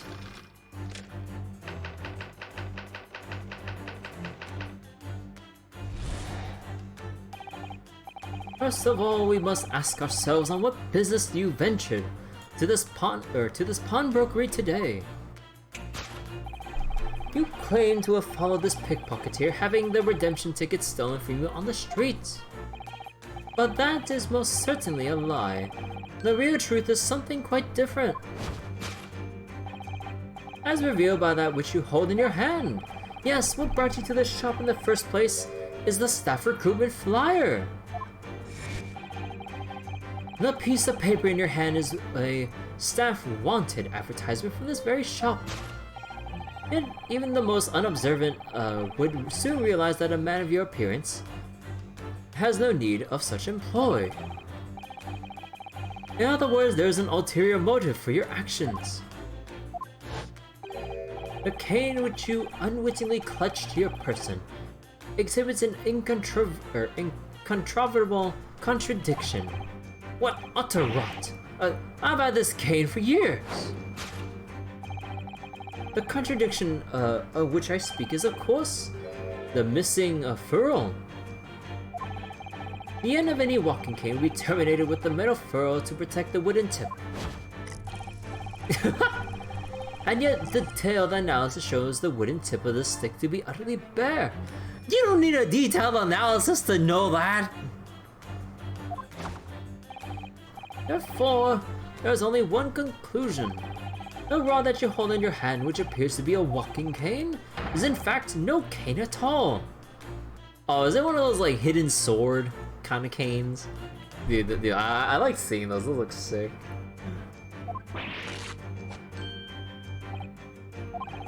You recoil, sir. Is something wrong? And in your recoiling, you inadvertently facilitate the answer of the next conundrum to present itself. Namely, what is the truth behind this rod you bear? Yes, your reaction betrays the truth. The handle, which you evidently would like to conceal, is the key to understanding this riddle. From the moment I saw it, my suspicions were aroused. What walking cane demands such a stout handle? Mused I. But of course, as I said, this is no walking cane. No, that rod is the broken handle of a shovel. What? Are you insane? And now, having determined this undeniable truth, the conclusion is clear. Your true motive for coming here was to take employment at this establishment in order to excavate the ground beneath the premises. What a calculated crime you've conceived, sir. A wickedly calculated crime. What? What? This is so stupid. Now, Mr. Benedict, let us continue. For we must expose the details of this elaborate crime you have in the planning. This is utterly absurd. You suggest that I, a gentleman, intend to excavate the ground beneath this pawnbrokery with a broken shovel. What on earth do you propose I could expect to find there? Some long-forgotten treasure, I suppose. Save for such a fanciful theory, what possible reason could I do, or could I have to do as you say? Oh, but there is ample reason. As you are only too well aware, Mr. Benedict. Ah, and your furtive glance is more than telling than I could have hoped. What? Let us consider what would motivate a man to infiltrate a shop such as this and covertly dig beneath its floor. The answer is revealed by the counter note on the counter to which your eyes were inadvertently drawn. This letter gives notice of public works to be carried out in the local area. According to the enclosed plan of the upcoming sewerage works, beneath this shop runs a sewer that adjoins another, and one that runs under the bank on the opposite side of the road. This madness has entered the sewers now, has it? By excavating the ground beneath our feet, you would gain access to the waterway that flows into the very close proximity of the great vault of the financial institution opposite. What are you? In summary, sir, you devised a master plan to pull off an elaborate bank robbery by the dint of underground tunnels. Master plan? Which brings us at last to the final chapter of this lurid scheme. With what plunder did the thief hope to make off from the underground vault of the bank? Are you quite serious? Having consulted with Scotland Yard some days ago, I happen to know the answer. But naturally the answer is no secret to you, is it, Mr. Benedict? I have no idea what you're talking about. Allow me to present a rather interesting piece of evidence. You see, this picture postcard tells us all we need to know. A postcard of the Great Exhibition, I'm afraid you quite lost me. Currently in the final stages of preparation, the great exhibition will soon be underway, and the government has provided extra funds to complete its centerpiece, the Crystal Tower. Funds that currently sit in the vault of the bank on the other side of this road. Pardon? Yes, the considerable crime you have been contemplating is the theft of which that sits in the vault of that bank, the special reserve funds of the Great Exhibition. Of course, that is top secret police information, so keep it under your hat, please. Sholmes!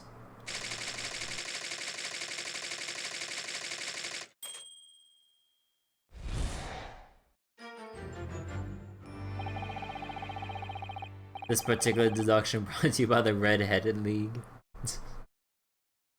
This concludes Herlock Sholmes' great deduction of this pawn-broking puzzle.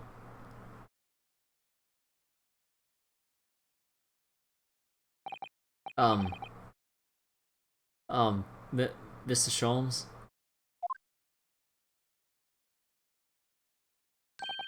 Well, Mr. Naruhodo, an impressively upbeat deduction for a detective racked with loneliness. Would you not agree? Was it true what you said about the bank on the road and what it has in its vault? Indeed. No few know of its existence. It's one of the government's most closely guarded secrets that you just said out in the open. Gregson told me, in the strictest confidence. But you just announced it to everyone here, rather loudly in fact. Ah. And it was such a big secret. How will Mr. Benedict come to find out about it? Oh, there can be but one explanation for that.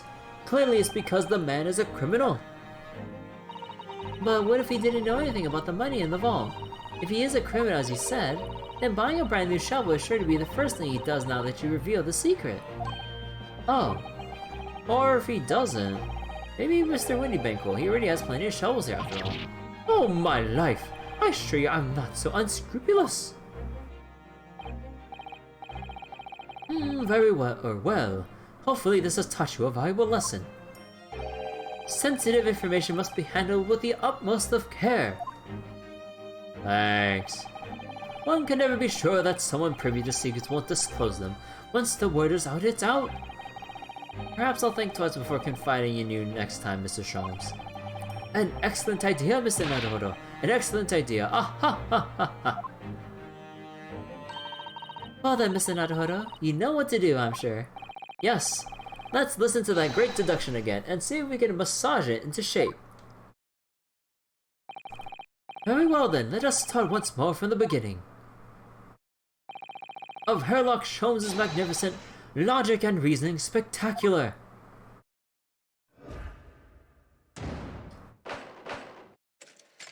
Hold it, Mr. Sholmes.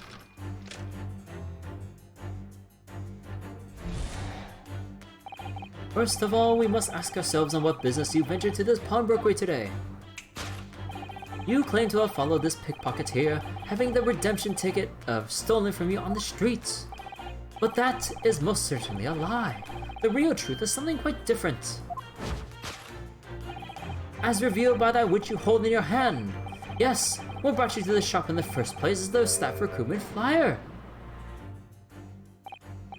So by Mr. Sholmes' reasoning, Mr. Benedict came in here to apply for a job so he can dig down through the floor?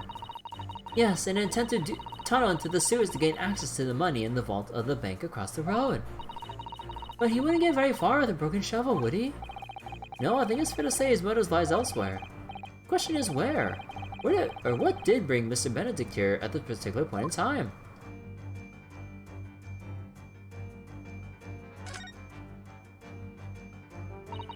Oh, look at all the scribbled notes on the back of the flyer here. I don't believe it! What is it? Listen to what it says. Name, Gina Lestrade, height 5'2", green cap, scruffy waistcoat, grubby white shirt, blue satchel, ragged. It's a detailed description of Miss Lestrade. Goodness! There's even a sketch of her, hat and all. Although, if he showed it to her, she'd fire that smoke launcher in his face for sure. And look, the details of the shop have been written down here too. Windybank's Pawnbrokery, Baker Street, redemption deadline 15th April.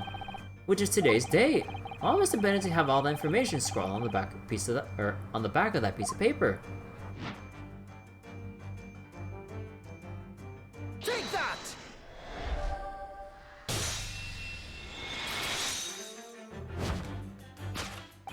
Yes, what brought you to this shop in the first place is the info about Miss Lestrade.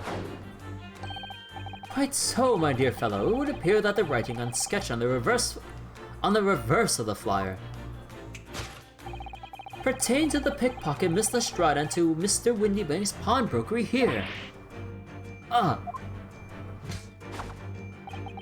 You originally told us that you had merely given chase after Mr. Lestrade stole the redemption ticket from you. But that, sir, is a thinly veiled lie. It is the information on the back of the flyer that led you here today, by which I mean here to Windybank's pawnbrokery, and today, the redemption deadline of that overcoat. So you waited outside for the young girl matching the description you have written down to arrive. And you have gone to some lengths to hide the reason for your pursuit of Miss Lestrade. In other words, there is some ulterior motive for your actions. The cane, of which you unwittingly clutched to your person, exhibits an incontrovertible contradiction. What utter rot! I've had this cane for years. The contradiction of which I speak is, of course, the missing furl. What's a furl? It's a metal cat commonly found on the end of a cane, Mr. Nuthuda. Ah, that bit that makes the nice clacking sound on the pavement. Yes, exactly. And Mr. Sholmes is right. It appears to be missing on this cane. But it doesn't actually look broken, does it? No, it doesn't. Though the gentleman did certainly recall when Mr. Sholmes identified the cane as suspicious.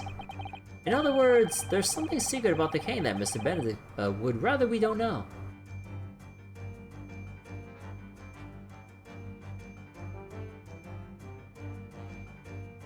Anything like on his person or just the...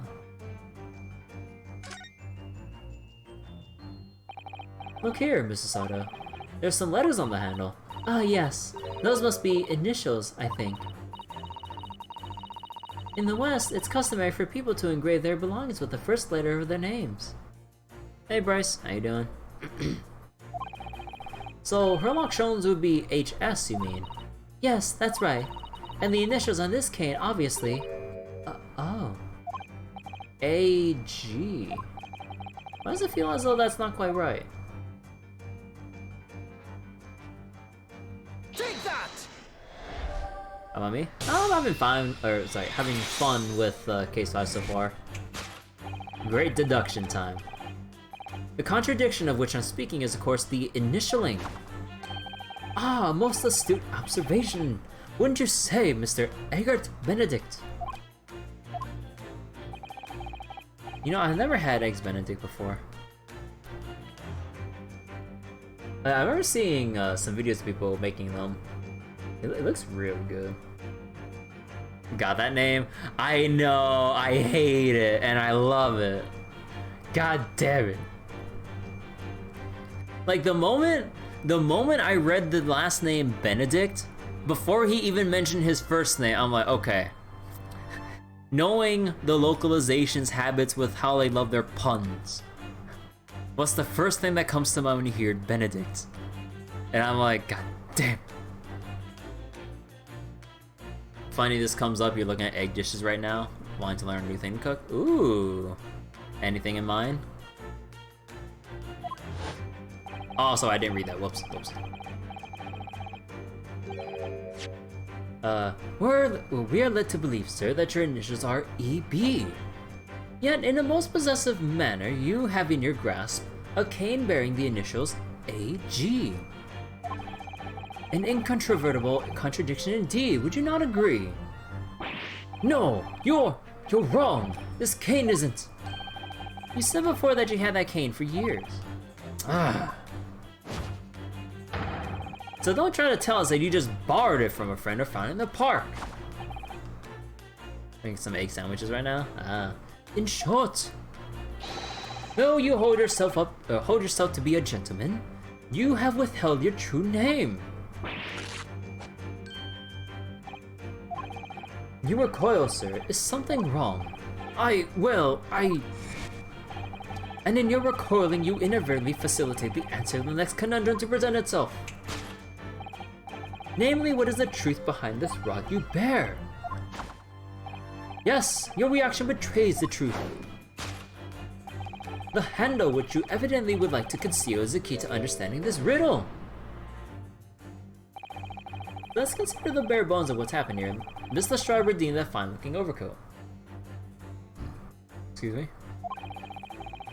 And now a mysterious man has appeared, introducing himself with a fake name, and claiming that the overcoat belongs to him.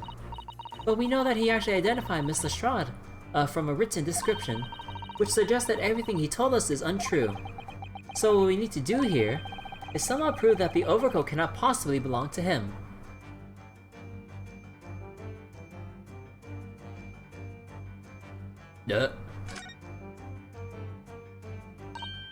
Oh, the seam on the shoulder is coming apart. Look. It is. Do you know, a moment ago when Mr. Benedict was surprised by something that was said, I thought I heard him make a rather strange noise. It sounded a bit like a tiny growl. But now I think it was probably the sound of the seam ripping open. If you look closely, it does seem to be a very tight fit. The sleeves are stretched to bursting, and he wouldn't have a hope of fastening it to the front. If we were to run around in it, I'm sure the whole thing will fall apart. That I'd like to see. Sorry? So how can we make Mr. Benedict run around? She's really giving this some thought.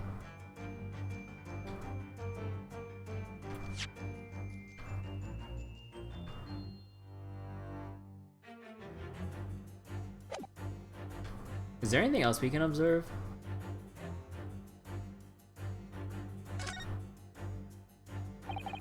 I've been looking closely at this hat for some time now, and it suddenly occurred to me.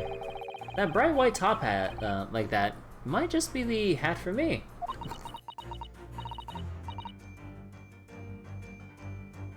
You like it, do you?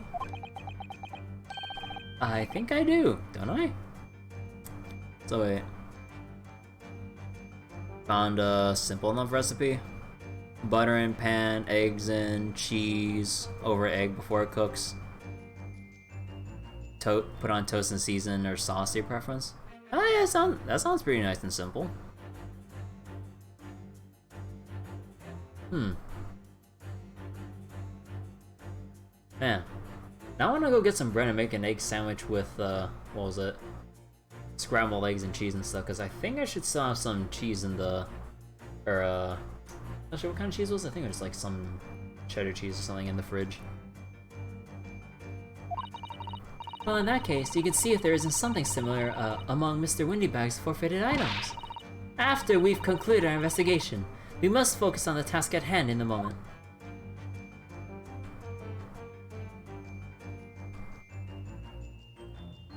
I just want to see if there's like anything else we can point out, or I think that's about it. Take that!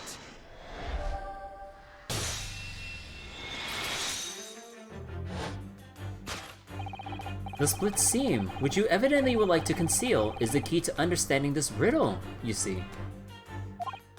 Ah. Yes, because the overcoat is rather obviously a poor fit. Having forced it over your broad shoulders, the seam is already breaking apart. My suspicions were aroused from the outset. When you so boldly lied about your name and so boldly waylaid this pickpocket. Oh! This catalog of untruths has all been one for one very specific purpose. To steal the article that the young girl redeemed from Mr. Windybank. Oh! But what really irks me is this. The considerable crime I initially imagined has been considerably curtailed.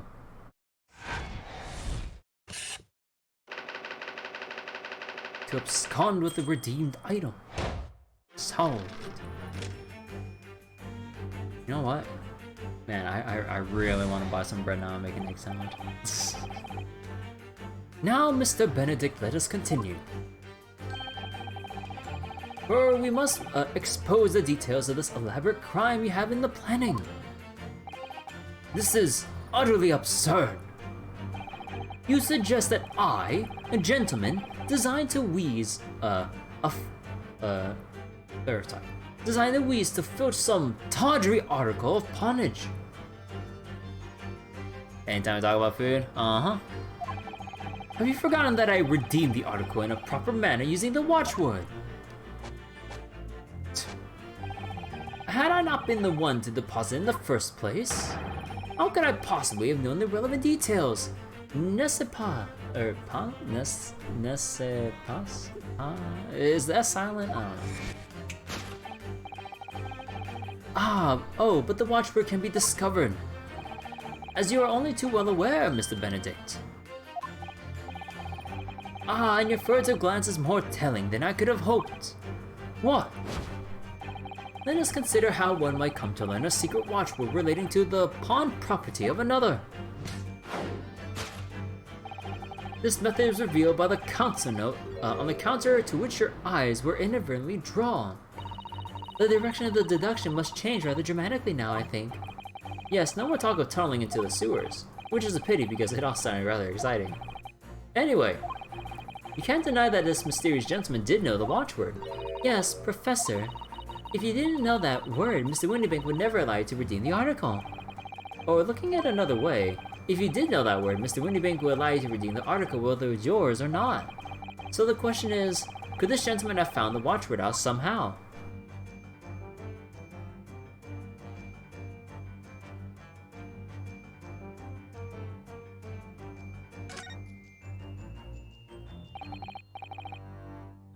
Look at this, Mr. Sato. It appears to be a memo that Mr. Windybank scribbled to himself. Let's see, what does it say? Oh, Professor! Aww. Mr. Windybank must make a note of watchwords that his customers give him right before their eyes. And in an alarmingly clear script as well. Oh dear, I don't know where to look. Who knows what other secrets I might see? Take that! Take that!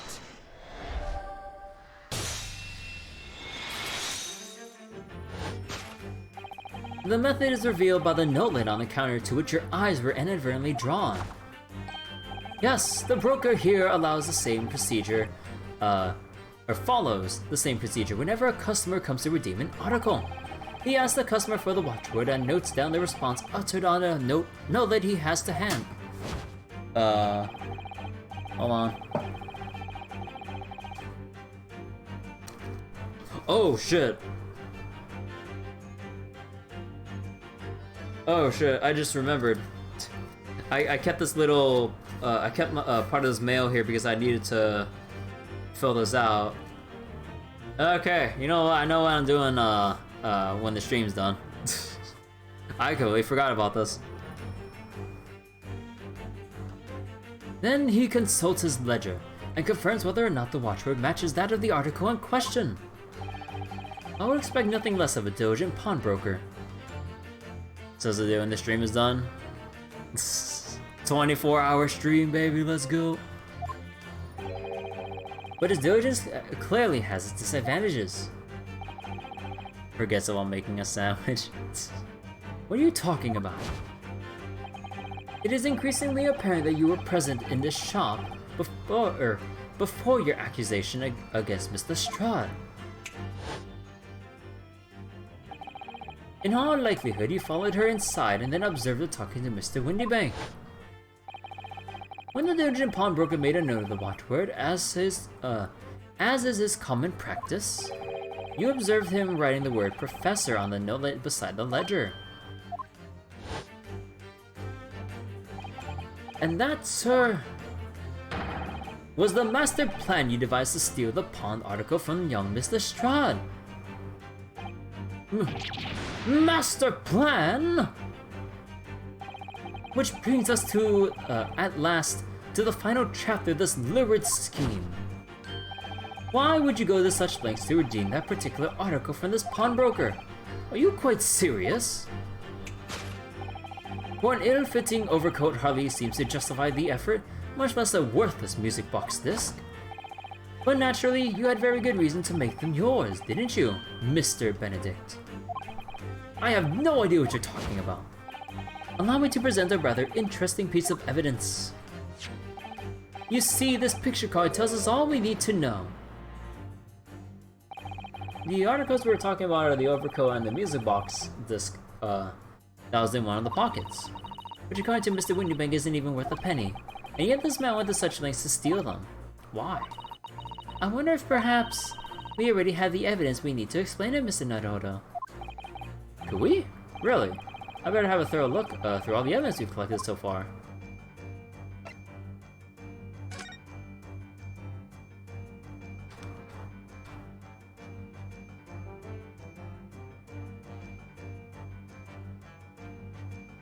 For McGilded?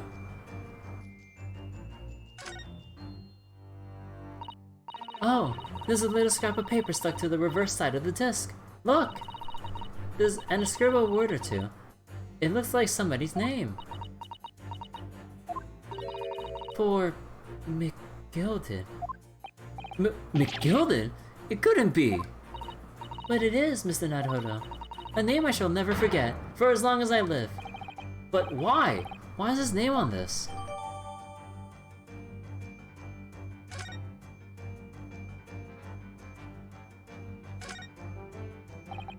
Look at all the little bumps on the disc. They're so tiny. Yes, the protrusions are called pins, and they pluck the teeth of the cone to make notes. And just on the edge, there's a small amount of blood. Yes, the blood of the mysterious Eggert Benedict. When Miss Lestrade tried to grab the disc from him, the pin scratched his fingers, it seems. Like when you're grating some daikon radish and accidentally catch your finger. Ah, just thinking about that hurts. Puts me off eating radish. Take that!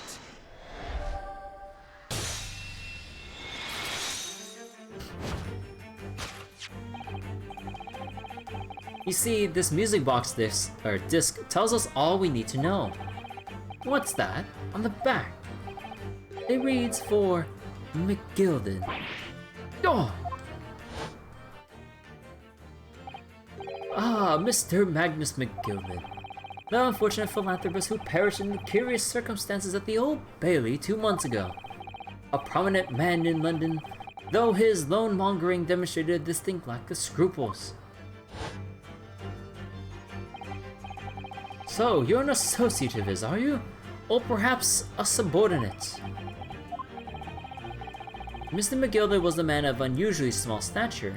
In fact, he was precisely the right size for that overcoat you squeeze yourself into. Ugh. Your true identity remains shrouded in mystery, Mr. Eggert Benedict. But the final conclusion here is crystal clear. The reason you came to this pawnbrokery today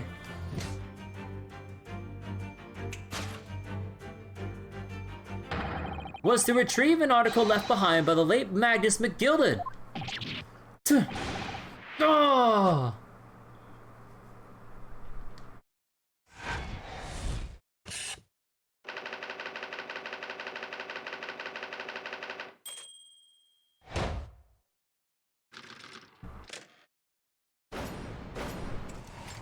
Elementary.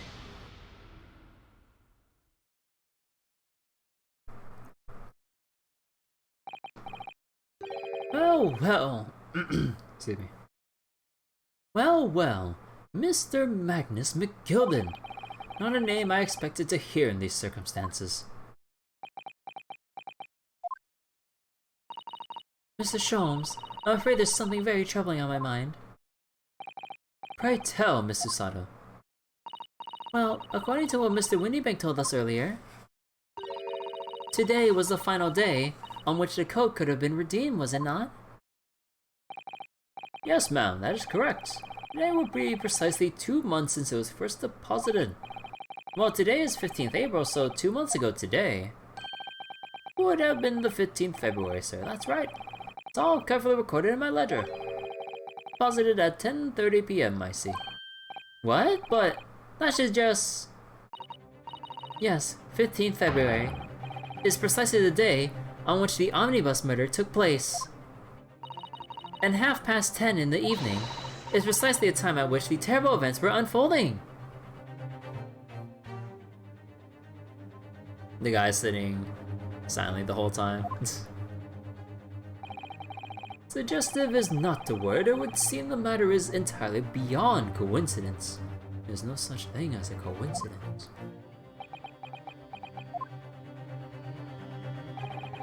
You are, of course, at liberty to make whatever outlandish deductions you choose, however. Oh, I must insist you hand over the music box disc now. It would be a terrible shame for you to return to your native land in the box. What do I do? Absolutely not. There's some things a man must protect at all costs. This may well be one of those things. Then again, it may not. Mr. Windybank, this is my shop. I cannot allow any harm to come to my customers. If that were to happen, I should have to take my own life. Point it the other way. Mr. Windybank, no! Alright, that's enough. Hey, Gregson! Inspector Gregson? Inspector? Oh, that's right, Soundtrack. The alarm was raised on one of our dedicated emergency lines. And we got here as fast as we could. Now, what's all this about, eh? Oh, praise be! You're here at last. I was moments away from forfeiting my own life in my very own establishment. This looks rather incriminating, huh? It would seem you have the upper hand. Give us the coat back, thank you. Right, you lot have some explaining to do. I don't appreciate being bothered with some petty argy-bargy. Argy-bargy? Petty? Mr. Windybank very nearly met with his end. Yeah, by his own gun as far as I can tell. Oh dear. And the whole of Britain could be met with this end if I don't get the bottom of the case I'm supposed to be working on. What? Oh, that was the case, Inspector. Spare no detail, Gregson. I might have said a little too much. No matter, it's nothing to do with you lot. Anyway, sir, you're gonna have to come with me down to the station. But of course, Inspector. Ah! He's getting away! Get after him, lads! Whistle the beat officer too. Sir!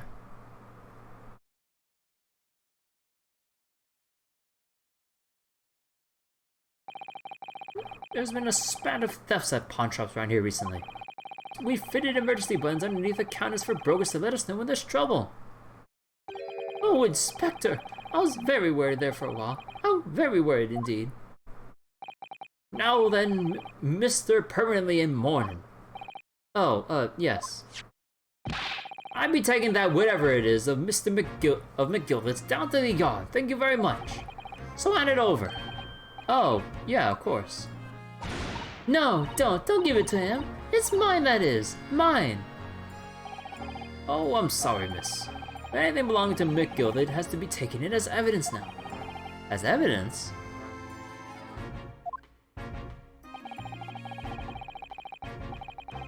Hey, Detail, how you doing? Oh, the police demand something as evidence, my dear fellow. We have no choice but to capitulate.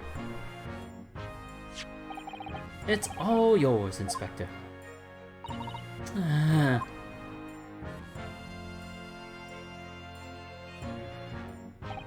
And so we have handed Mr. McGill's disc to Inspector Gregson, and we're summarily turfed out of the shop onto the street.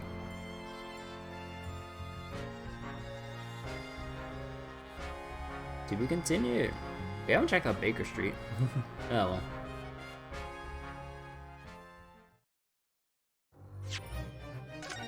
Dun, dun, dun, dun.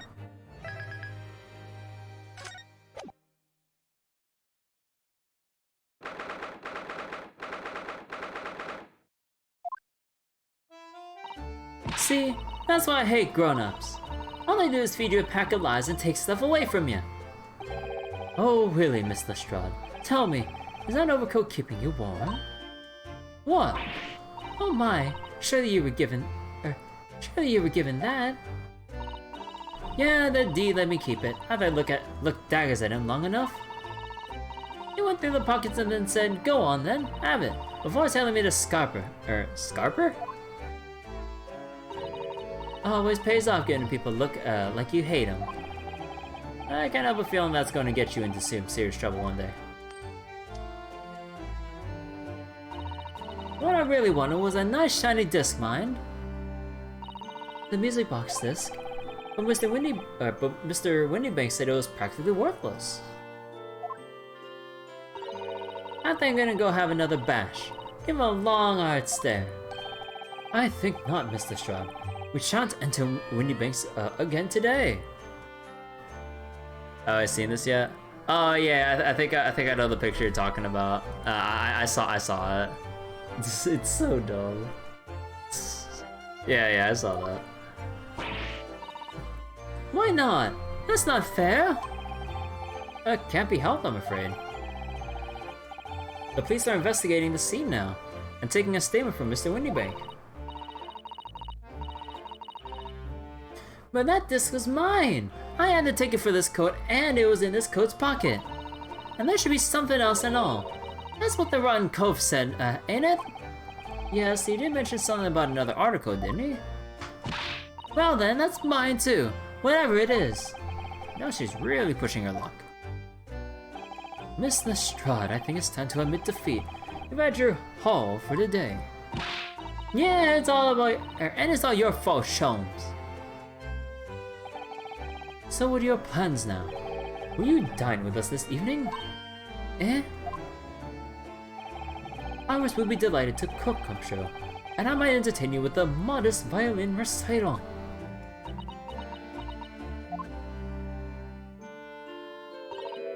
No time. Oh. Why would I come around your place, eh? Have you lost your head or something? Something? Woo! She's off. Oh dear, she's gone. Having reviled on me quite unnecessarily, my tad. I can't help wondering if perhaps she might turn up anyway. Interesting. When she's had a good chance to calm down, I think there's a good chance she'll decide to come over. Very well then. I'll inform Iris to set a place for a potential guest at the dinner table this evening. And one more thing. I should be glad of your company later too. Sorry? I believe I will have a rather splendid surprise to show you. Oh, how exciting. What is it? You shall have to wait and see, Mr. Sato. Until later then.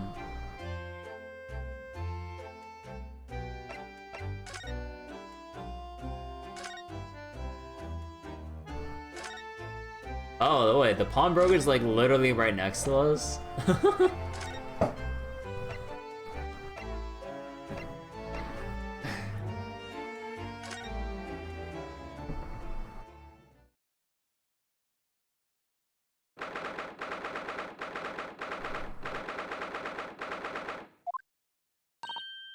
Ah, Susie and Runo. Come in, come in. Oh, good afternoon, Iris. Thank you so much for breakfast this morning. Oh, don't mention it.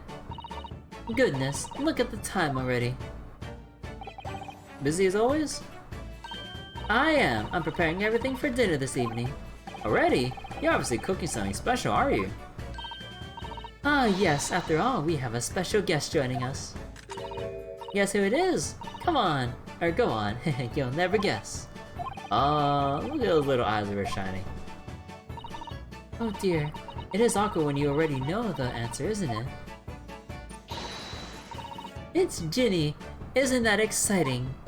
What a surprise! Yes, that's wonderful news! Wow, Iris seems overjoyed at the idea. I can't wait to learn some pickpocketing tips from a real professional. Yes, that sounds like fun! I'm not sure that's entirely appropriate. Are you Mr. Naruhodo? What's the story with the little girl? This girl is Iris Wilson. Basically, she is the author behind the Sherlock Holmes novels that we've heard so much of in this game. And basically kind of not really an assistant to Mr. Sholmes, but like just kind of living with Mr. Sholmes. And she's an inventor. She just likes making a lot of fancy machines and stuff. Absolutely no relation to the deceased John Wilson, none at all. Nope, totally different. Probably. By the way, Iris, what's Mr. Sholmes up to? Early? Oh, he's been like that ever since he got back. Hello, Mr. Sholmes. I beg that you won't speak to me. Sorry? I don't know who you are. Kindly take your leave. As you can see, I'm not here. I don't know how to respond to that. I do apologize. When he gets like this, he's completely oblivious to everything. Yes, I see. Really, he behaves just like a child sometimes, Hurley does. Mr. Sholmes and Iris have something of a parent and child relationship, don't they? Yes, except that Iris is clearly the parent here. Come to think of it, I wonder what her real parents are. Oh, what's the matter, Bruno? You ever have such a funny... such a funny look on your face? Oh no, it's nothing. I know what it is. Why does this girl live here with Mr. Sholmes? You're wondering, am I right? How? How did you... Oh, Bruno, I can read you like a book. This girl's dangerous. Don't worry, you can ask me anything. I won't mind.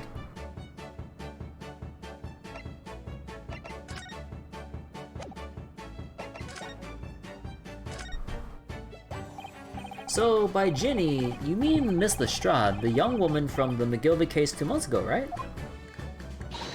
Yes, who also stole my experimental smoke grenade launcher. Although, after that trial, I invited her back here and we had dinner together. And now we're the best of friends. Oh, what a lovely tale. Yes, now if I bump into her on the street, she runs away as fast as she can.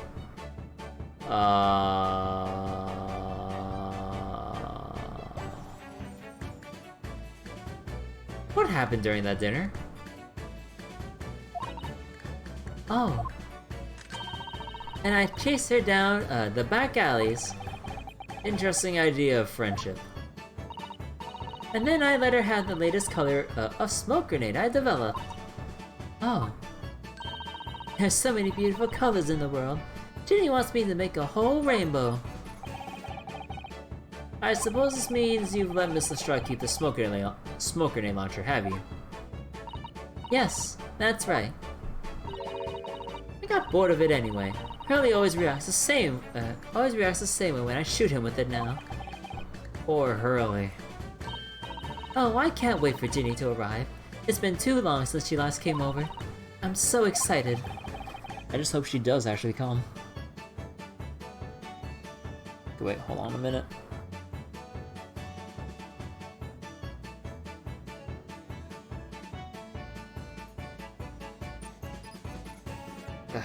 I need to take off my headset or headphones for a moment.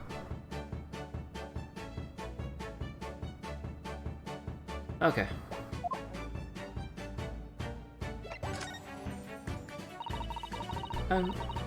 I'm sure you've been wondering why it is that I live here with Hurley, haven't you? Well, it has crossed my mind. That and where are your real parents? My mommy and daddy aren't with me anymore. Mommy passed away when I was born. And around the same time, my father... Well, He had to go to a faraway land because one of the cases he and Hurley were working on. Oh. Wait a minute. Did you say he and Hurley? Yes. Daddy and Hurley were always solving mysterious cases together. She didn't mention that before. He wrote them all up in his diaries, and that's the metal chest, that's what's in the metal chest over there. Really? He recorded them all?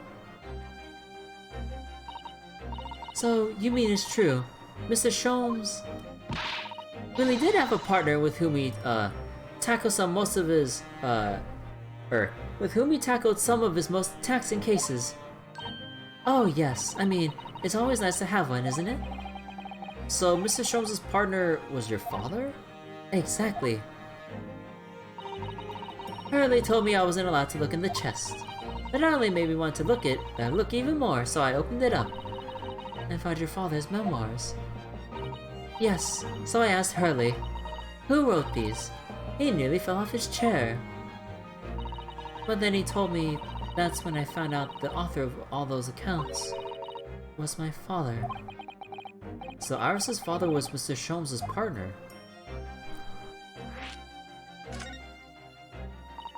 I've practically lived with Hurley all my life. I was tiny when he took me in. So, it came as quite a shock. When Hurley told me he wasn't really my daddy, I mean. It must have done.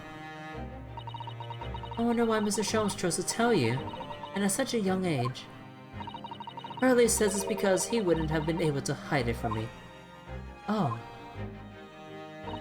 Well, having lived with Hurley all these years, you might say that his ways have rubbed off on me. There are some things I can just see. Especially lies. I almost know when people are lying before they can open their mouths sometimes. Right. Anyway, I was so fascinated when I read Daddy's diaries. That's what inspired me to write The Adventures of Sherlock Sholmes, actually. I'd always assumed Mr. Sholmes would be told you all those thrilling stories. Oh no, Hurley's hopeless like that. He forgets everything. As soon as he solves the case, it all but vanishes from his mind. I see.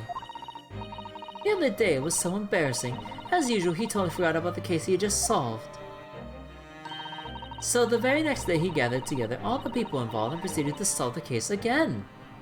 What? It was quite a shock for everyone. You can say that again. You share your father's surname, don't you, Iris? That's right, Wilson. Daddy is Dr. John H. Wilson.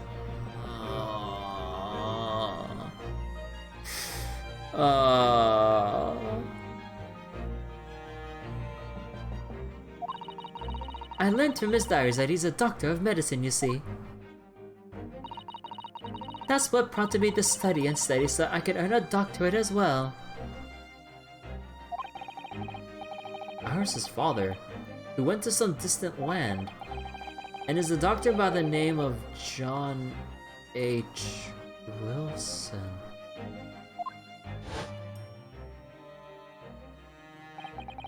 The court will now hear the trial of Ryunosuke Naruhodo.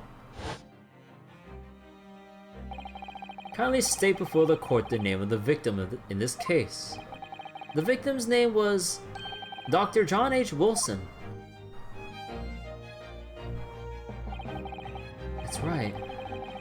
Visiting professor of medicine at Imperial Yume University. The man who, in the most bizarre circumstances, lost his life just before we left Japan. Mrs. Sato. Yes.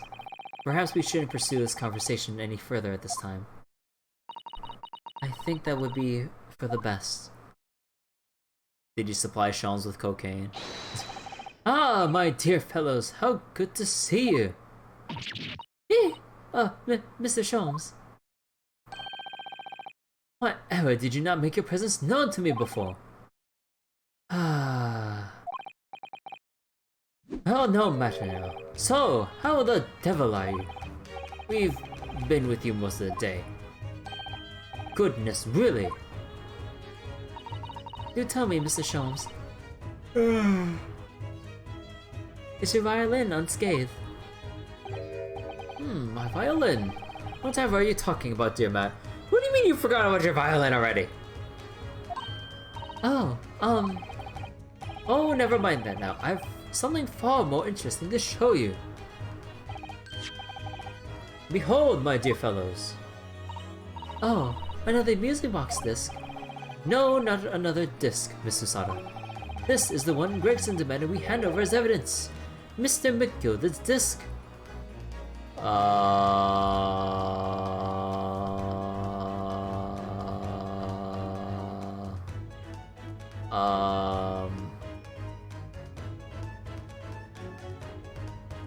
Sholmes?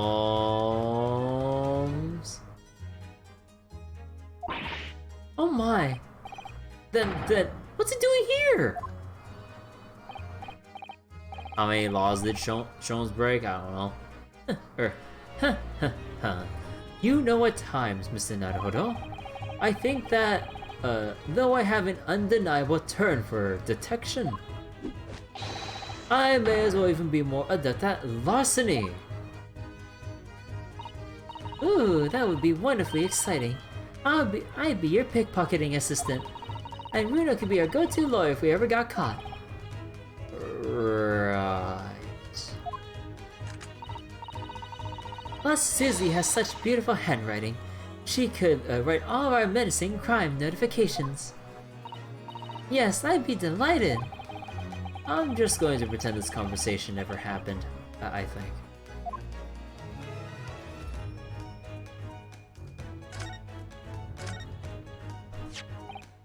I don't understand. How did that disc come to be in your possession? I thought Inspector Gregson took it back to Scotland Yard. Quite correct. And that sort of compromising attitude is precisely why I always carry some of this. Did you bribe him with caramel?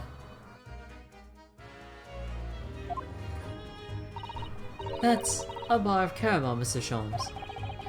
Your one and only friend in times of loneliness, if I'm not mistaken. If you will humor me, my dear fellows, cast your minds to back when the good detective confiscated the disc.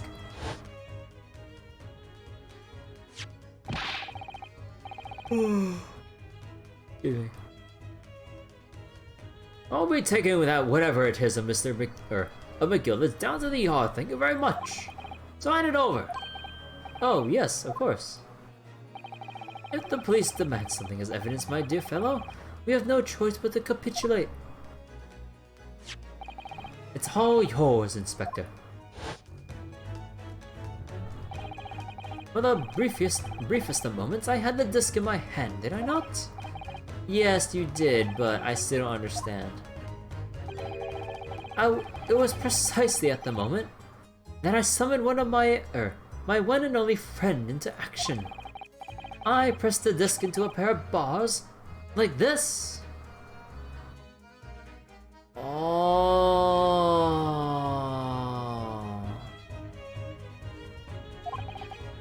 That's amazing! The disc and all the minuscule protrusions have made an image in the caramel. Indeed, this caramel is quite exceptional. I developed it myself, you know. Suitably soft for making impressions but resistant to melting. The result of a precisely controlled solution. Coming for Sholmes. As Sholmes being ingenious. Dude, this is pretty ingenious, not gonna lie. They'll never suspect a thing. Except for probably the remnants of caramel all over the evidence at this point, but that's beside the point. It's like, why is this music box this so sticky? With this, like, caramel-like substance.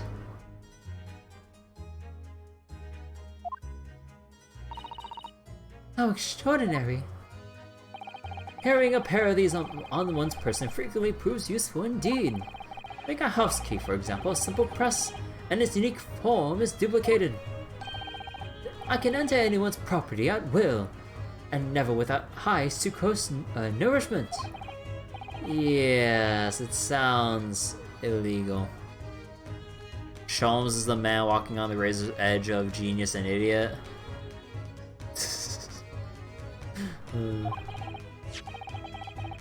From the image I was able to create this. I confess I was most curious to know what manner of music would issue from the disc when played.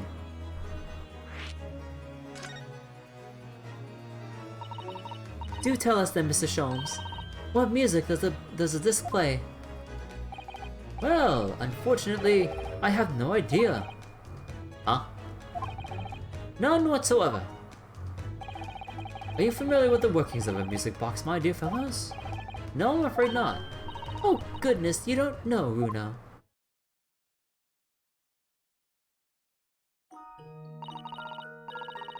Inside a music box, there's a special metal piece called a comb. That's what produces the sound.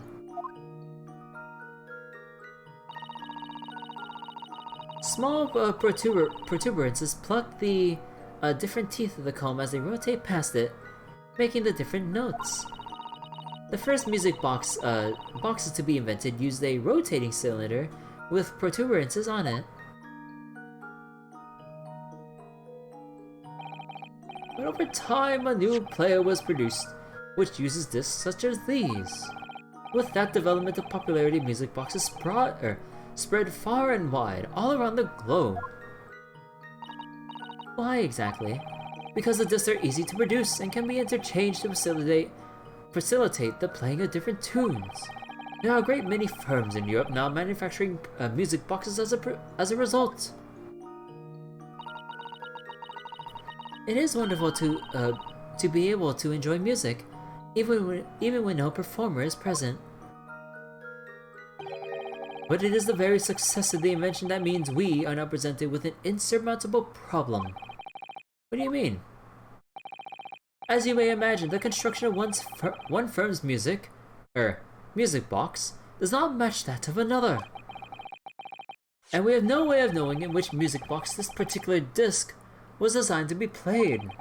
There's no resolution to this problem, I'm afraid. It's quite intractable. Ah, I see, so that's why. Oh, hold on, I need a water break.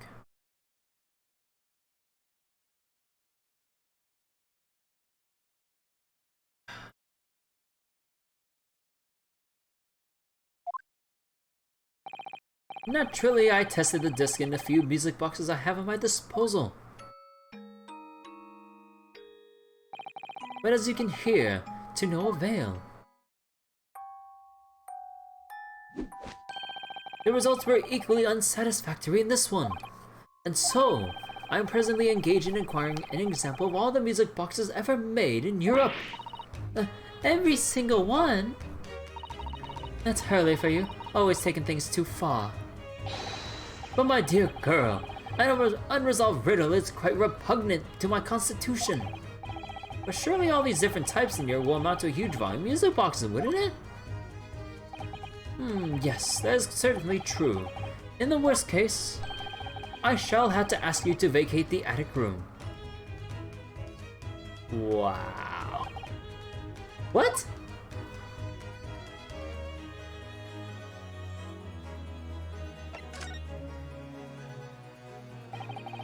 Magnus McGilden, not a name I expected to hear again so soon.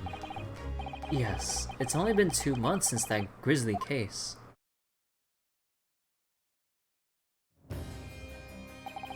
Mr. McGilden perished within hours of the trial's conclusion. Was it the curse of the Reaper? No one knows still now. The omnibus was reduced to a pile of ash. Not a shred of evidence remained. And with the man's death, the truth about the murder in which he was so intimately involved was buried.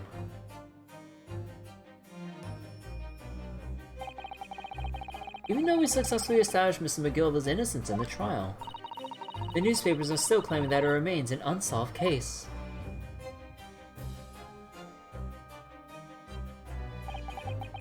The murder of the brickmaker, the Mr. Thrice-Fired Mason.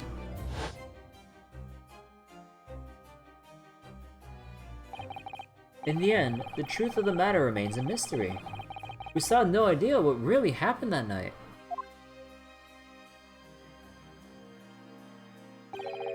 Although Mr. McGill was found not guilty through my defense, I still don't know if that was the right judgment or not.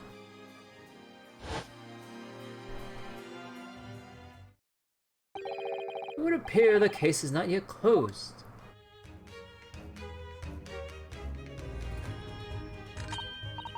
Well, it's time I started getting things ready for dinner, I think. Ginny will be here before long. Thank you, Iris. Oh, well, you must let me help you then. Oh, of course, Susie, there's plenty to do. I think I shall investigate the condition of my faithful performing partner. Now then, where did I leave it? Let this be a lesson for you, Mr. Sholmes. Never leave anything too precious with the pawnbroker. Oh yes, you may be right. Oh, that reminds me of something Mr. Windybank said before. He said that he had a manuscript of Iris's in pawn, didn't he? Did he? Yes, he definitely mentioned it. Mr. Sholmes' latest tale of otherworldly mystery lies dormant in my storeroom were his words, I believe. So you've heard about that, didn't you? I expect you were as incensed as I was.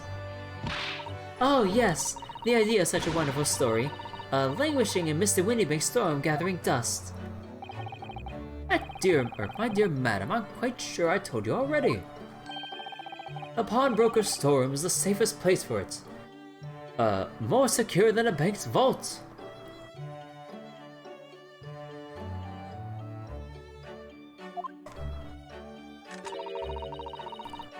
And what about your, Stradivarius, Hurley? Was that safe and secure? There may be, the occasional mix-up. Caused by a certain impetuous someone not too far from it now. You have any idea how long it took me to write that Baskerville story, Hurley? Oh, it sounds so exciting, The Hound of the Baskervilles. I should love to read it.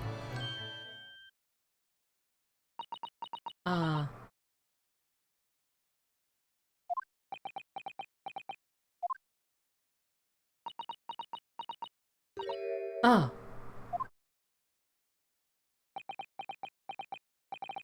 What's going on here? Why does it feel like an icy chill just swept through the room? Susie! What did you just say? You said The Hound of the Baskervilles, but how could you know the full title? Well, that's because Mr. Side is such a great fan of all the stories of Mr. Sholmes, of course. But Bruno, The Hound of the Baskervilles has never been published. What? When I showed Hurley the manuscript, he told me that I wasn't allowed to publish it yet. Wait, I don't understand. That's why he said that he'd keep it safe. Until it was the right time for the story to be made public, you see. So that's why the manuscript is at Windybank's. And yet, how could Susie here know its title? Well, Hurley, what's going on?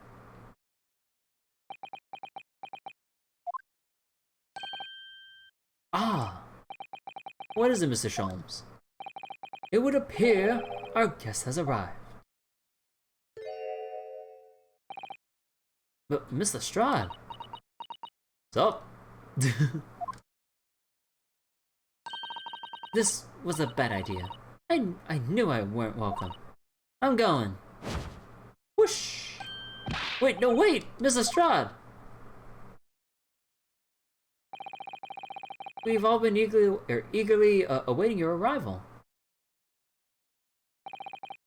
Haven't we, Iris? Oh yes, just wait there, Ginny. I'll have everything ready in a jiffy. Come along, Susie. Right, of course. It's a pleasure to see you here, Mr. Strahd. Please, make yourself at home. Oh, don't stand in the doorway, my dear girl. Come on, come along in. What say you to some, Mendelssohn? Mendelssohn? I won't take no for an answer. Mendelssohn it is, then.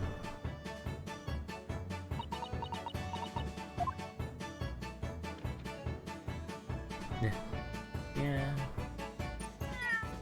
Yeah.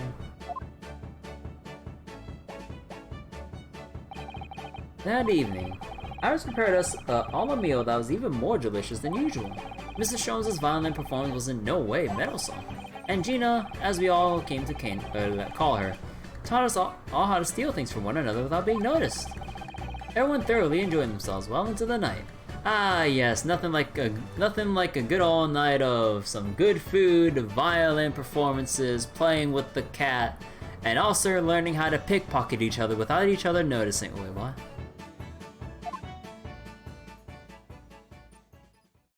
Oh, I can't wait for this to actually, like, come into play later. Yeah, like, no doubt, either Susato or Ryunosuke will definitely have to be pressured into pickpocketing someone for a critical piece of evidence. Oh my god, please, I want to see that. That was a very enjoyable evening, wasn't it? Oh yes, Iris' cooking was truly divine. And I feel as though I can still hear the enchanting strains of Mr. Sholmes' violin even now. Best of all, I bet I can steal the glasses from this lordship's face next time we're in court. Okay, I don't know about that. I mean, by the time you steal it, they wouldn't be able to see well anymore to know who stole the glasses, but I mean... It's like, oh, you steal it right in front of them, they'd see you. Ah, but if you steal it fast enough, they won't be able to take a good look at you before you run off with their glasses. Ah, the true genius right there.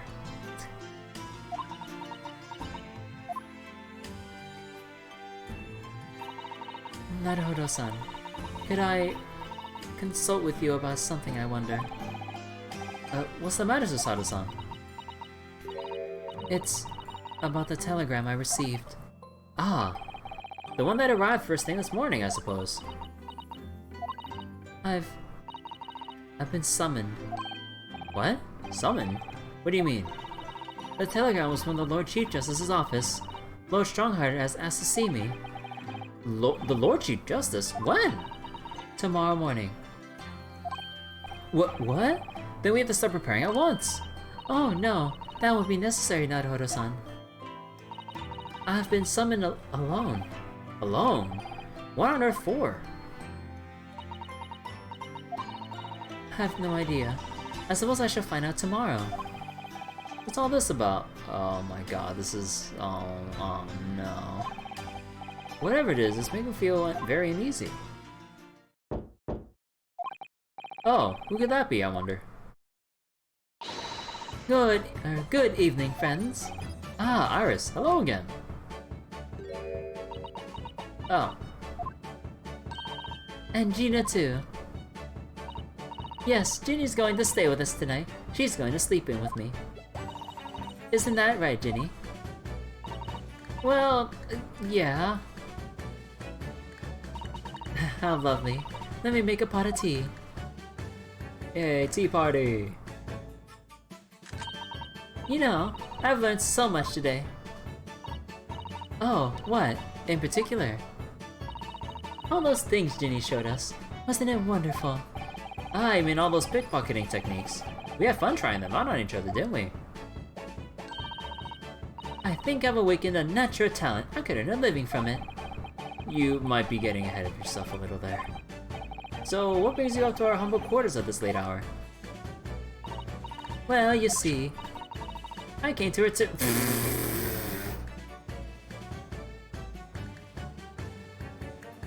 Ha! Wait, what? Wait, that's mine! Oh my, how did you...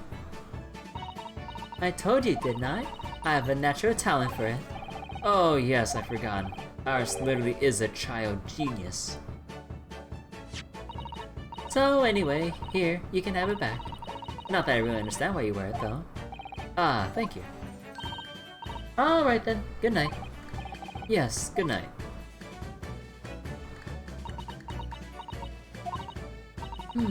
So this is your office, isn't it?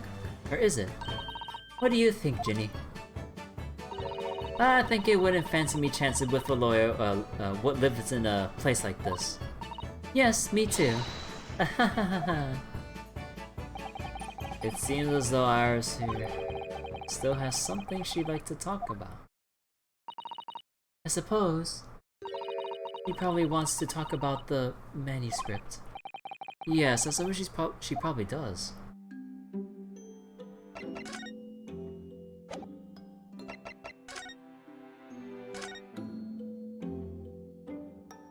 We'll talk to her later. Iris, I suppose you're hoping to talk about the manuscript, aren't you? Aren't you going to tell me? I'm so sorry. I need a little more time. Please. Alright, I understand. I hope I haven't made you feel awkward. Oh no, not at all, Iris, not at all. I don't know what all this, I don't know what all this is about really, but it's a story you made up, is it, Iris? This mantle script or whatever you call it. It's not exactly a story that I made up. It's something I read in Daddy's diaries. Daddy's? That's right. I don't suppose I've mentioned it to you before, Ginny, but my daddy was Hurley's assistant once, his partner. Eh? They solve all sorts of strange and mysterious cases together. Is that right, mister? Apparently so. Also surprised as you are, though. And Daddy wrote all the details of every single case down, you see, in his diaries. So I study them and write my stories based on what actually happened. So, where's your old man now, then? He had to go away on urgent business to a faraway land, and he'll be gone a very long time. So, I've never really met him. Oh, right. Come to think of it, I don't know anything about Gina's parents either. Perhaps we should ask her.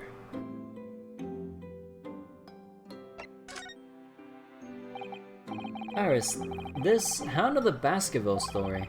I take it that's another tale inspired by your father's accounts. Oh, that's right. I thought it was fascinating. But it's different somehow. From the other cases, I mean. Oh, how so? I don't really know. But it must be special in some way. Because after I'd written it, and I showed the manuscript to Hurley, he turned as white as a sheet. It was the first time I've ever seen him like that. It pains me to have to say this after you toiled over it for so long, Iris. But this story must not be published at this time, under any circumstance. But why not? It's one of my best works. I'm not at liberty to say, not now, so please, do not ask me. Ooh, I guess this must be one of those unresolved cases that he's still probably looking into.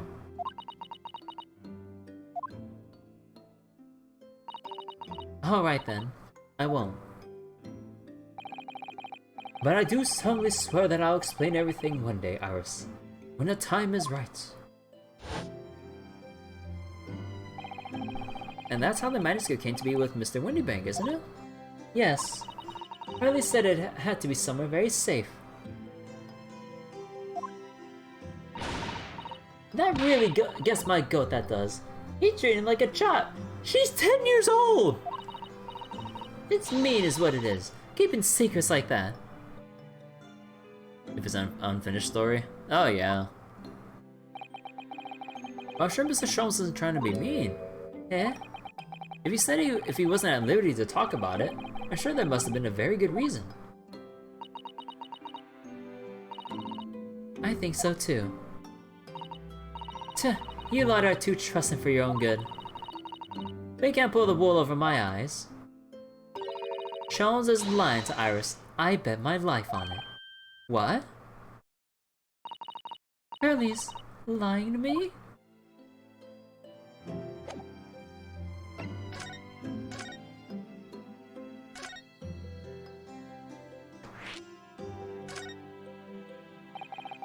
I realized that I don't know anything about your parents, Gina.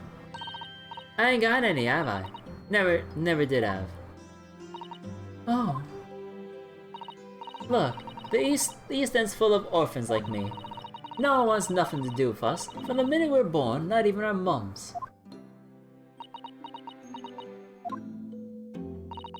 But we all stick together.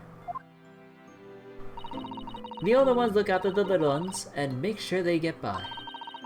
So that's why you're a pickpocket. Nah, davin's my life. I love it. I get a kick out of it every time I lift some pompous idiot's purse. And that's how we all afford to eat. I'm like Robin Hood, ain't I? That's how I see it. Oh, Gina. I do think about it sometimes. What it'd be like to have parents, I mean. I always thought it'd make everything right. Or everything right. But I haven't listened to what Iris just said. Sounds like just having parents ain't always easy either. Oh. I mean, if you never had them, you don't feel like you always wanted to meet them. It's true.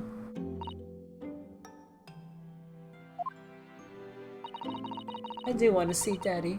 So much. Aww. Oh, Iris. Just tell her now, please.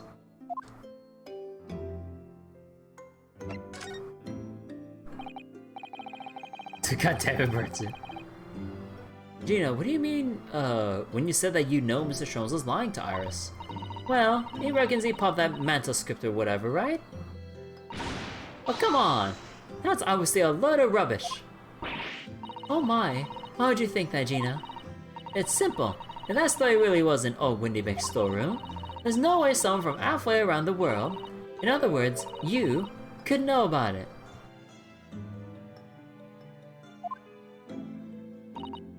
Ah. Sorry, Iris, but if you ask me, he sold it. Without telling you. But Ellie would never do something like that. I'm sure of it. Huh. Grown-ups do a lot worse than that. Believe me. Bare-faced liars, a lot of them. So, when did Susato come into contact with Dr. Wilson for him to retell that case to Susato? Because that's the only other way to possibly know it. If the manuscript was never published, and the only way to know about it is from his own personal diaries, which have been hidden in that metal chest. The only way to know it is the man himself. Excuse me. You just ain't realized it yet.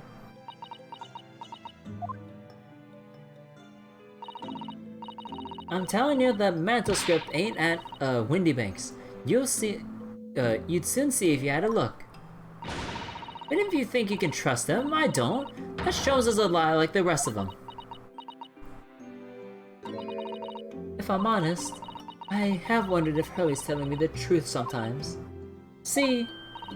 Oh, but I don't mean that but I don't mean that I think he sold it. I mean that sometimes I wonder if he might have hidden my manuscript somewhere. Somewhere I don't know. Even though it's wrong of me to doubt him. Oh, don't be too hard on yourself, Iris.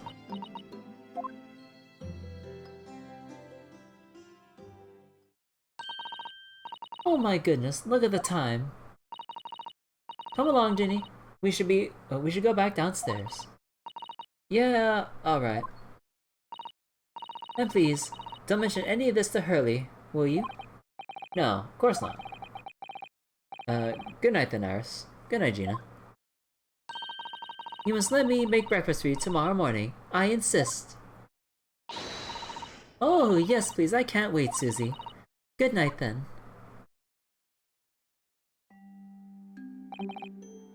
Iris. Sure is easy to forget, isn't it? So that she speaks like an adult. But deep down, she's still just a child. Well, I think it's time that I turned in for the night too, Naruhodo-san.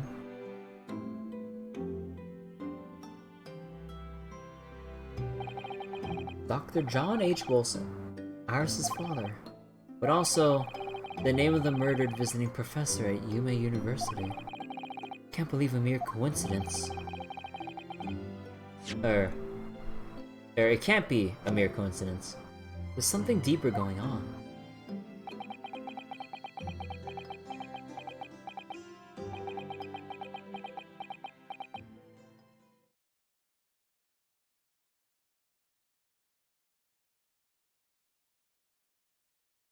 Mr. Naruhodo. Mr. Naruhodo. That voice. That's Mr. Sholmes. What's going on? It's the middle of the night. It's Miss Lestrade. She's gone. Gina? She was supposed to be sleeping in Iris' room, but her bed is empty.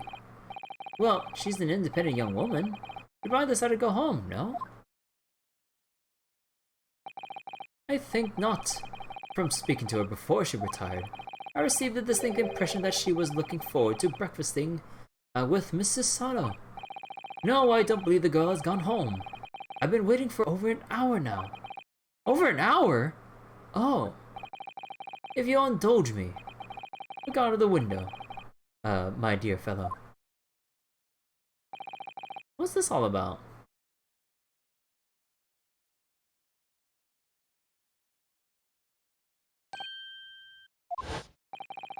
Wait a minute. Why is there a light on this time of night? That's Mr. Windybank's pawnbrokery.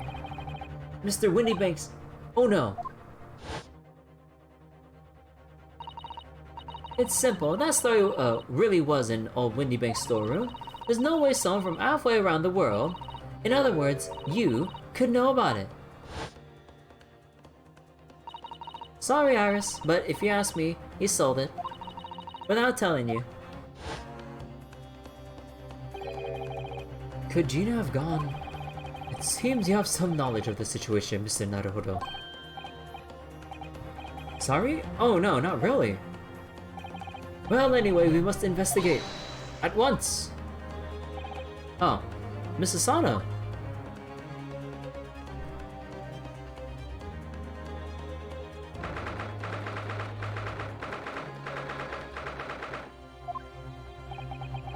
The door to Windybank's. It's open. And the lamp is burning. It must be Gina, mustn't it? Let us hope it's nothing more sinister. What? Come, there's not a moment to lose. Clearly something is afoot inside. Oh no. Don't tell me Windybank got murdered and Gina just happened to be at the wrong place at the wrong time. Oh no. There's no one here. Oh yes. There is. Bang! Mr. Sholmes! Mr. Sholmes! What the? Has Sholmes been shot? Leave me, Mr. Naruhodo. But after them, go! Right. I could barely make out this, or not barely make out the silhouettes, but I didn't take too. I didn't pay hard enough attention to see what their silhouettes looked like. God damn it.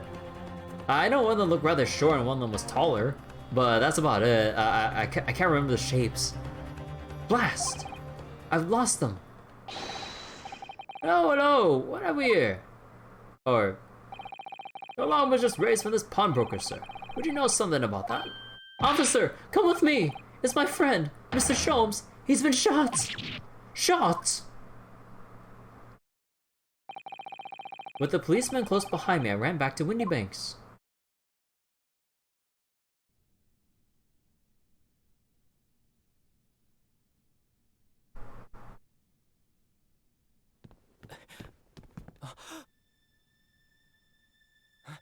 Mr. Sholmes! Mr. Narado, How bad is it? Never mind me, but there's much at stake. Behind that door. In the storeroom. Hurry!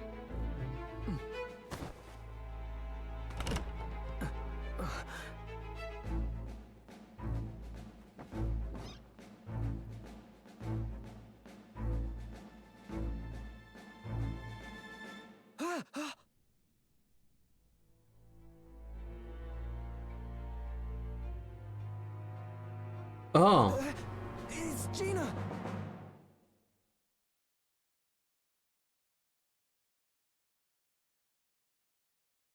Also, for some reason, that anime cutscene was a little bit on the quiet side. I don't know why.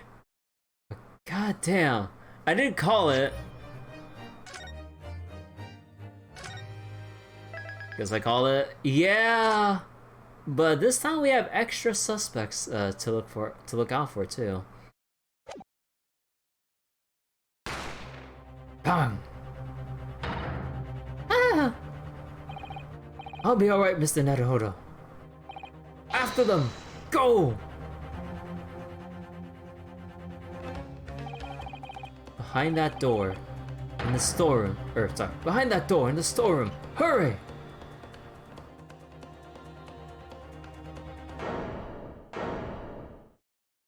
Oh, come on! With revolver in hand. Oh my god, they totally planted it. It's Gina! Bruh, oh my god. From that moment, Windy Bank's pawnbrokery became a crime scene. Everything that followed happened in a whirlwind of activity. The arrival of the police, the preliminary investigation of the scene, and the questioning. It was just before dawn before I was allowed back to my lodgings at 221B. Doubt we have fingerprints at this point in time? Nah, that's a little bit too advanced for this time period.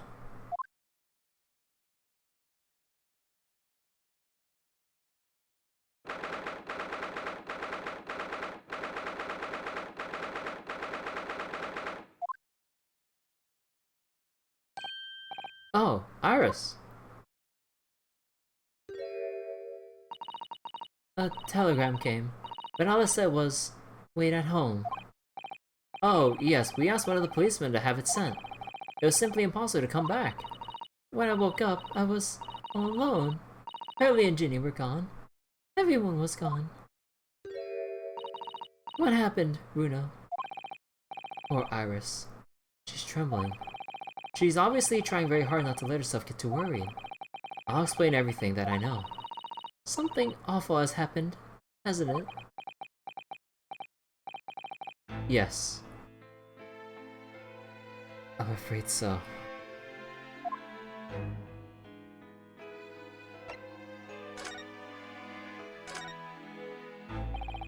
I'm sorry to have to tell you this, Iris, but Mr. Windybank is dead. He was shot. We discovered it in the early hours of the morning. Oh, yes. I had a feeling. You did? I saw those police carriages pulling up outside of the shop, so I knew something must have happened there. When we entered Windybanks in the small hours, we disturbed the gang of two thugs. They ran out onto the street and I chased after them, but they got away. So, it was one of them who shot Mr.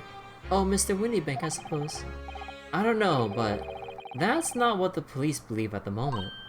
Oh, why not? They've arrested someone else as their prime suspect, you see. Gina. Ginny? But why? Well, the thing is... No! Ginny wouldn't do something like that. I know, none of us think she did it. Then why have they arrested her? I'm sorry. There's nothing I can do.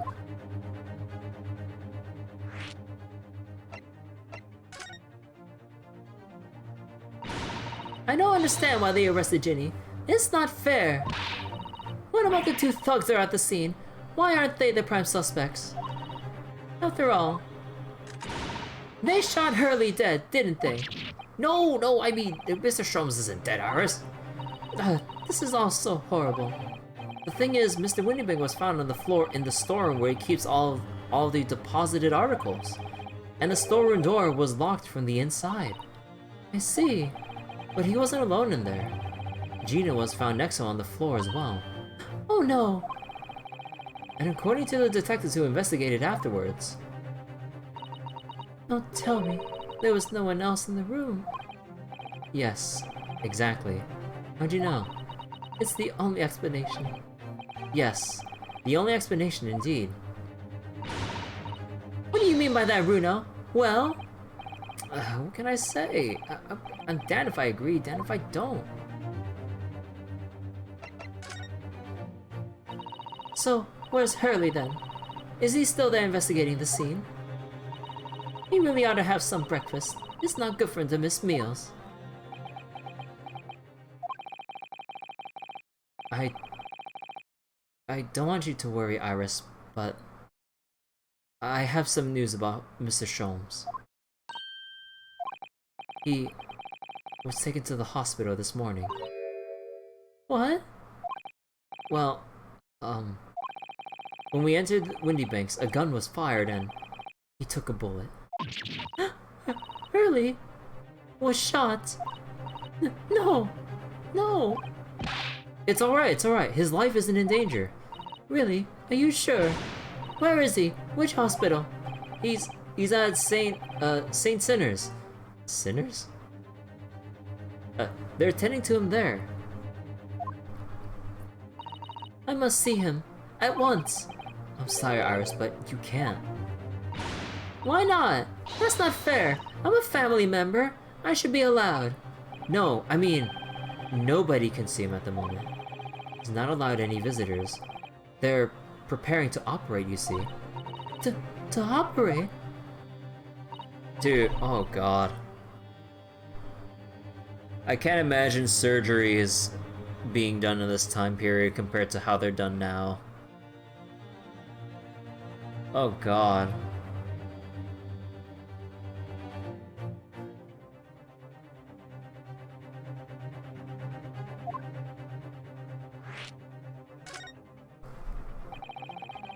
It was the two thugs who were in Mr. Windybank's shop. They shot Mr. Sholmes when we disturbed them, you see. It was pitch black inside the shop at the time. My mind went totally blank, I'm afraid. I just froze. After them! Go! After that, I ran out into the street, but, well, they were long gone. I shouldn't have hesitated. I'm so sorry. It's my fault. I let them get away. I think that's a very good thing. Sorry? Well, if you'd seen which way they went and chased after them, you might have been shot as well, Bruno. On top of everything else, I couldn't bear that. Oh, Iris.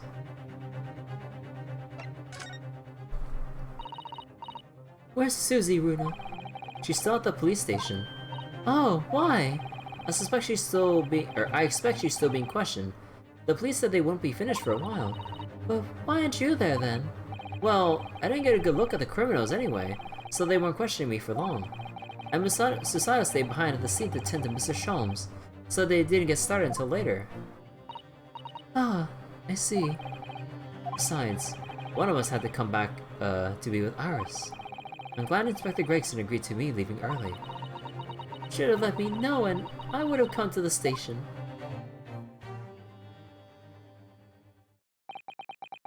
I'm afraid I need to go out again, I'm afraid I need to go out again now, Iris.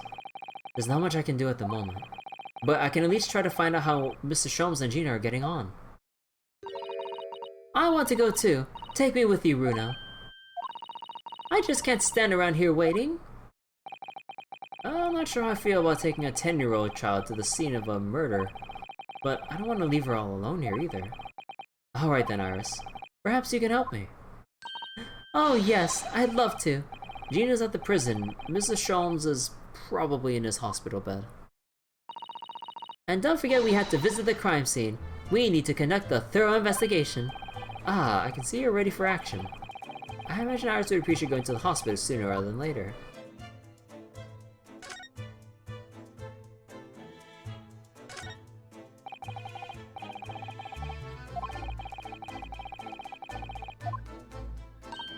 Oh, how about some tea, Runa? Thermos. Oh, thanks, Iris, but I'm alright for now. But the green tea is the style that makes me from time to time, and Iris is blah blah blah. Right, that's for sure, too. If you're sure, you know I always have plenty whenever you're feeling thirsty. I see that they have, like, similar dialogue, but with Iris's input. That's interesting. That spade has been in here since we started renting the place. Bruno, that's not a spade, it's a shovel. Ah, you're a shoveler, are you? I had a feeling you'd pick me up on that. Oh no. A pick is something else entirely. Now I dug myself into an even deeper hole.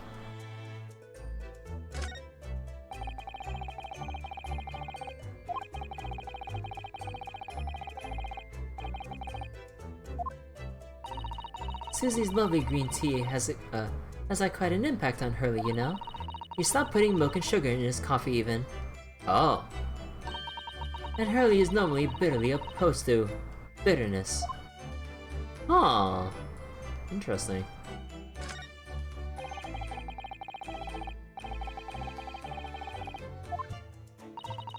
Hurley's desk is far worse, you know. I'm sure if I try hard enough I can make my desk as messy as Mr. Sholmes's. I wonder. You don't think I can? Well, it takes a certain genius to reach that level of disorder, you know. The path to a true mess is long and arduous, it seems.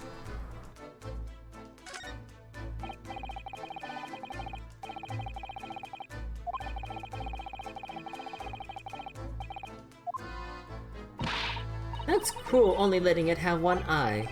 Yes, but it's because I don't consider myself a good enough lawyer yet, you see. Once I become a fully fledged lawyer, Mrs. Sato will color in the other eye for me. Well, in that case, why not color in the other eye now? And then every time you win a new case, give it an extra eye. You can never have too many eyes, you know. Call me crazy, but I'd never consider that. Genius!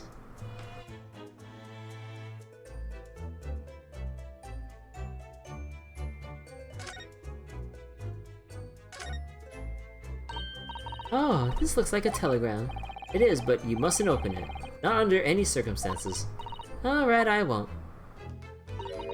Now then, let's see. No, what'd I just say? You mustn't open it. No, don't worry, I won't. With this special concoction I developed, I'll be able to see through the envelope without having to open it. No, that's not allowed either! Oh, but I'm sure it's something important. Little geniuses sure can be mischievous.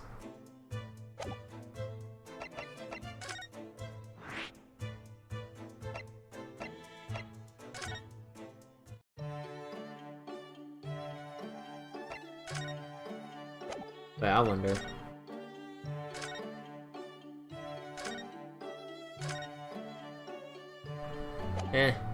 I don't want to bother looking through all this.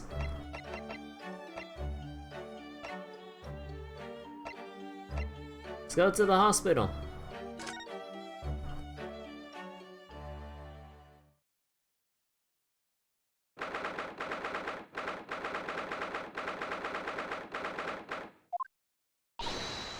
Early.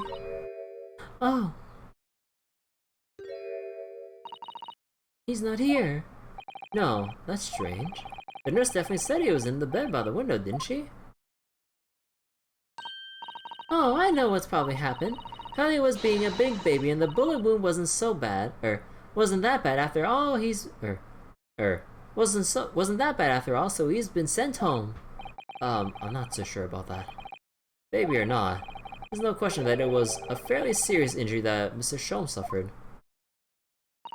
Oh. Hello, hello, what have we here? Ah, this water's off limits, no visiting. So what are you doing here, eh? Well, I'll have you know, we're Hurley's next of kin. Eh? Oh, we're begging your pardon then, ma'am. Sir. A little lady and a curious Eastern gentleman. A great mystery solver as a mysterious family, eh? Yeah, that's how you see us, sure. Where is he, Constable? Where's Hurley? I believe he's currently in the operating theater, ma'am. Undergoing an extensive operation. Extensive? It has been several hours since he went in. Oh dear. Is he going to be alright? Well, it doesn't appear to be working, you see. The anesthetic, that is. Oh! I read a report that gentleman claims they have many, wait a second. I've heard a report that the gentleman claims they've had a little too much to drink last night. Coffee, that is. Anyway, I think it would be fair to assume that he won't be back here for several hours yet. I see. Thank you, Constable. Is it something about the caffeine that makes the thing not work? Huh. God damn it, Sholmes. Thank you, Constable.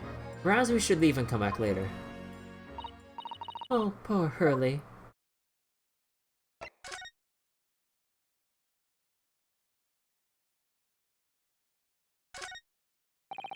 There's a notice board on the wall. Let's see, what does it say? Thought of the day. On seeing any vermin, calmly and discreetly inform matron. Oh yes, they have rats and mice in hospitals like this. That love to feast on all the medicine. If you don't deal with them, there's nothing left to treat the patients. Rats and mice? Oh, I see. This is a rather old building, I suppose. But the doctors and nurses are all very good, I hear. I certainly hope so, for Mr. Sholmes' sake. I'm lazy.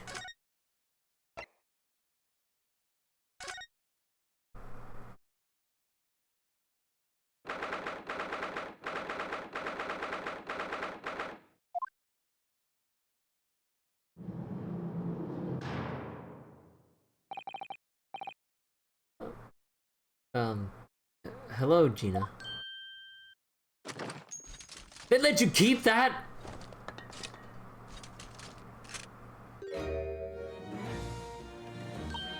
Oh, you still have the grenade launcher Hurley and I made. I wish you wouldn't point it at me all the time, though. What are you here for? Ginny, I have a feeling it's because of us that you've ended up in trouble. So we're thinking that we might be able to help you. Well, you can't. Sorry? You heard. Get lost. Oh, don't be like that, Ginny. I know you didn't do it. You'd never shoot someone. I just know you wouldn't. You think you know me? Pull the other one. Oh. You ain't got the first idea about the likes of me. I'm a thief. I pinch people's purses when they're walking down the street. That's how I get by. And if I saw my chance, I'd sneak in a pawn shop and any day of the week. Just to see what I can lay my hands on. Get it? That's the kind of person I am. But Ginny... I'll be in court tomorrow, they said. Some cove came by before and said he'd be a lawyer for me or the like. Said it was my right or something. I told him to get stuffed. I don't need no lawyer. I don't need no one. Oh, that's the worst thing to fucking do whenever you're accused of a crime. Never represent yourself. Let the professionals handle it so you don't incriminate yourself and send yourself, like, to a long jail sentence. Oh god. If not, reduce your chances of getting not guilty to 0. You wouldn't be staring at me anymore, obviously, if she tried. Why are you being like this, Ginny?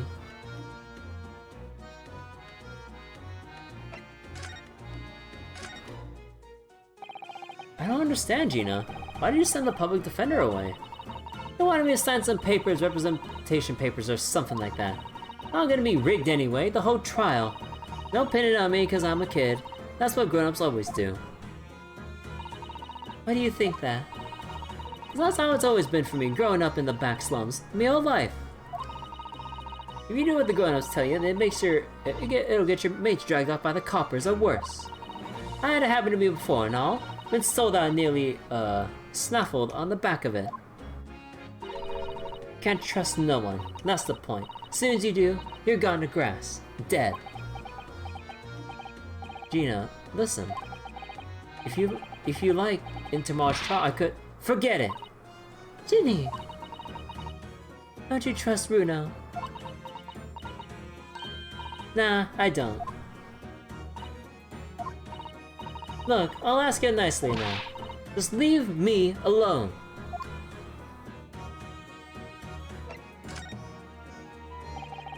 Will you tell us what happened, Gina? Last night at the pawnbroker's. There's nothing to tell. I figured it'd pay me, so I broke into the place and started going through the storeroom. But the old bloke walked in on me, and you know the rest. But why, Ginny? Why would you do that? Ain't it obvious the place is full of stuff I could sell for a shilling or two? Diving ain't easy, you know? It's a lot of work, and half the time you don't even get nothing. Is that really why you broke into the place? What? Are you sure the true reason wasn't something else? Oh, give it a rest! What will be the point anyway? Nothing I could say could make a bit of difference. A blind bit of difference. Please tell us, Ginny. We'll believe you. Whatever it is. Believe me? Don't be daft. You can't believe nothing. Everybody lies. Everyone lies all the same. And you know what? When it comes to liars, I'm the biggest of the lot. I've told some unforgivable lies, I have. What do you mean by that? What unforgivable lies?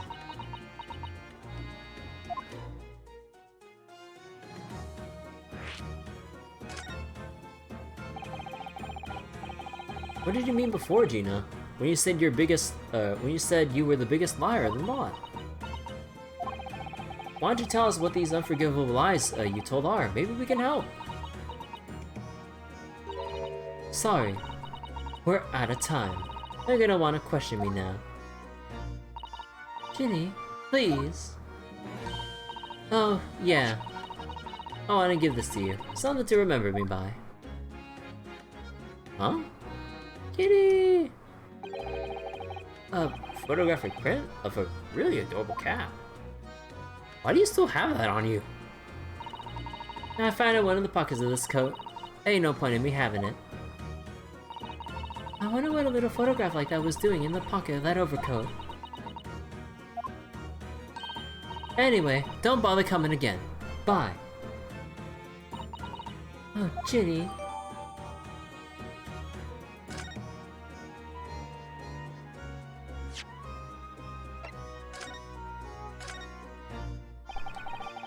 This is an adorable little cat. I think it looks a little like, Wagahai. I always thought that cats like to curl up inside the heated kotatsu blanket when it snowed. But British cats are a little different. Oh.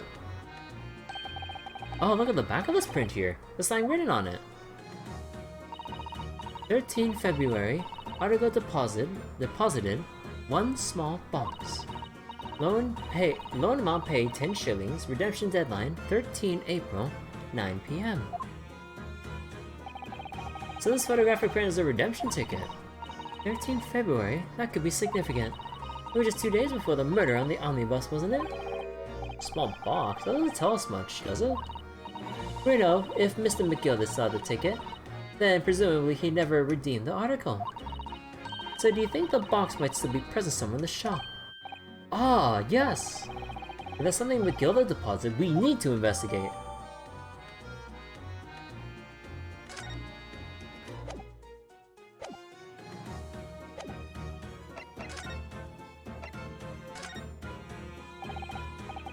Well...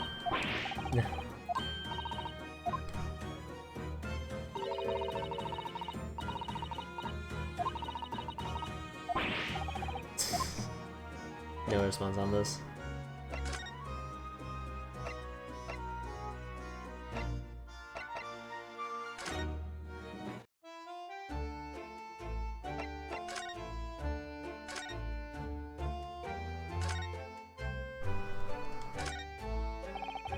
Still a Scotland Yard carriage outside Windybanks.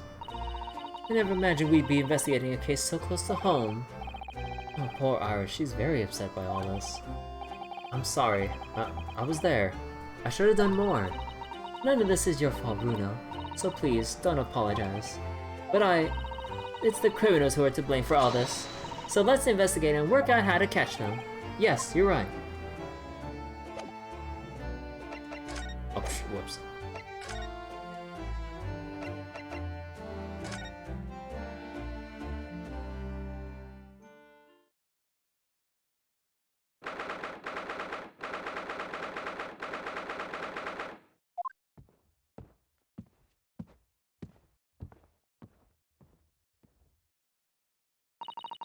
This is where it happened then.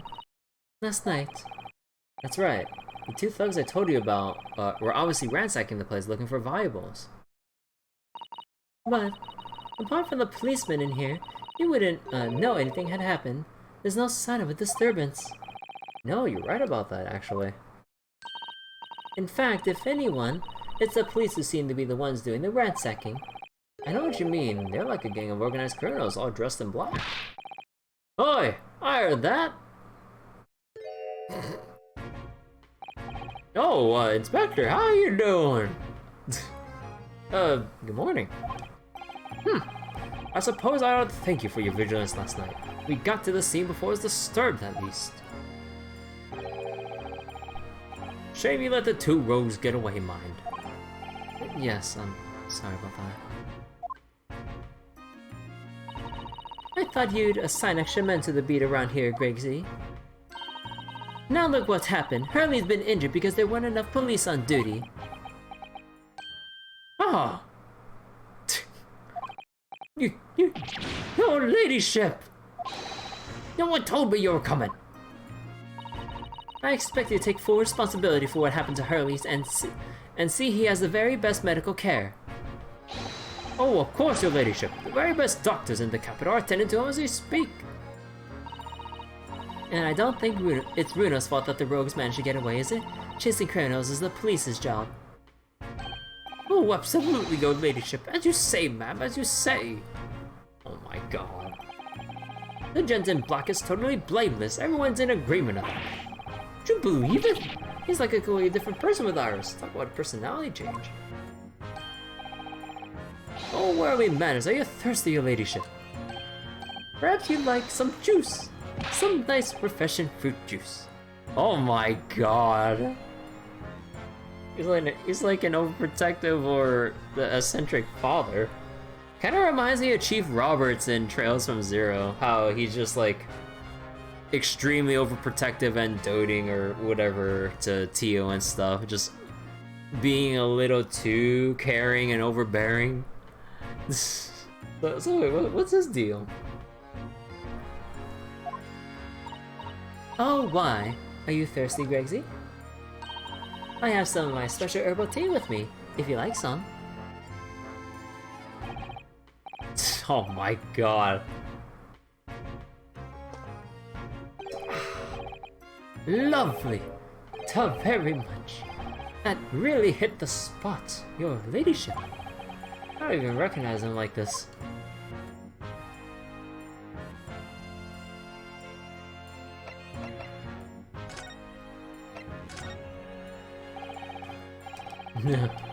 Yeah, no, nothing on that. Oh, whoops.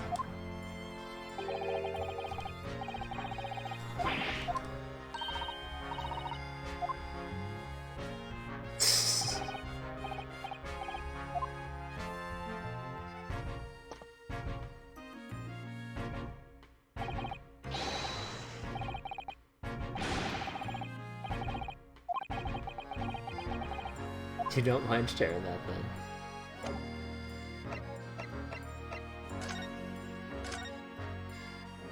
So, how's the investigation going, Inspector? Nothing to it, really. Very simple case, this. Some very definite, There's some definitive evidence. Where's well the charge that diver we arrested last night, in fact. Gina? You're going to charge her? Oh, that's right. Should be able to bring her before the judge at the Bailey tomorrow. Definitive evidence, you say? What is it? Come on, show me. Oh, your ladyship, as much as I wished I could oblige you, I'm afraid. Ah, I see. You've already captured the pair of thugs who broke in here last night, have you? What the? And you're going to put them on the stand as witnesses, are you? How could you? How could you possibly have known that? I had a feeling, that's all. Remind me never to try to keep a secret from Iris. So you've arrested the two men who shot Mr. Holmes, have you? Well, yes, they were rounded up pretty quickly by the lads on the beat. And Miss Lestrade is being held at the prison. Oh, she should be. That's assuming she has the key from the jailer, of course. Can you tell? Oh my god, that bread regenerated. Can you tell us anything about Mr. Sholmes? What's his condition? Oh, sorry, I'm not at liberty to divulge that information. Scotland Yard matters are strictly confidential. Well, I know he's being operated on as St. Sinners. Why can't I see him? I'm family, you know.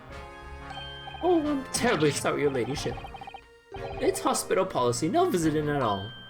Oh. The bullet must have hit an artery in his midriff. He lost a fair bit of blood. Oh no.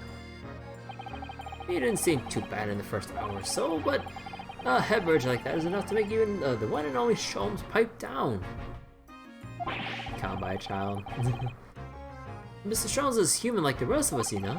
Well, anyway, he's having an emergency surgery right now. They've got to stop that bleeding. But well, he will be alright, won't he? They'll be able to make him better. Oh, of course, your ladyship. He'll be right as rain before you know it. Really? How do you know? How do I know? Well, because, of course. Ah, yes, because Mr. Sholmes is such a great detective, that's why. We better pray the doctors have a better grasp of what's needed to make him well again. Oh dear, please don't die, Hurley. I'll report to your ladyship the moment I hear he's out of the operating theater.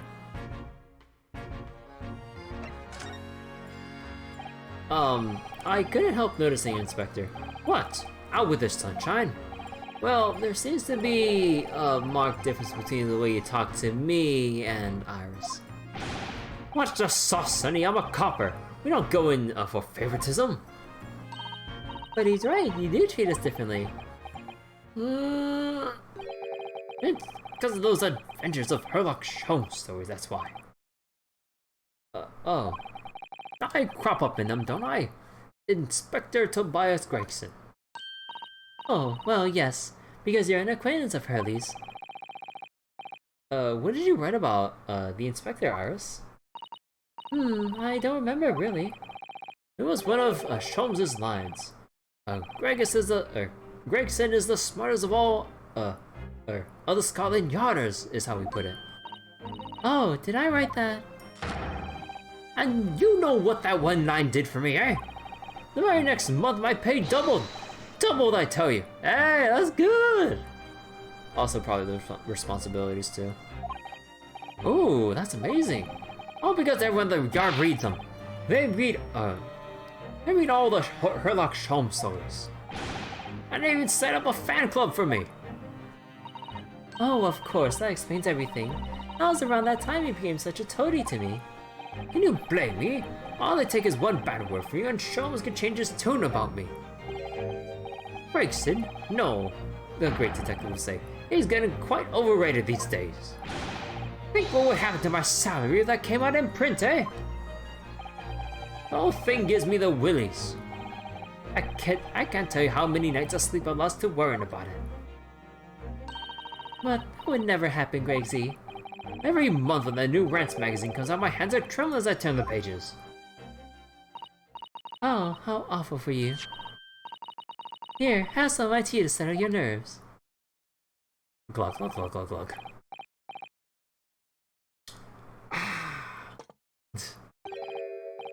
Ah, lovely, very much. That really hit the spot, your ladyship. Teetotal. Oh, yeah. There's something I was supposed to talk to you about, actually, Mr. Naruhodo. Oh, yes, what is it? I've got an important message for you. I clean forgot about it until now. An important message? I wonder what it could be.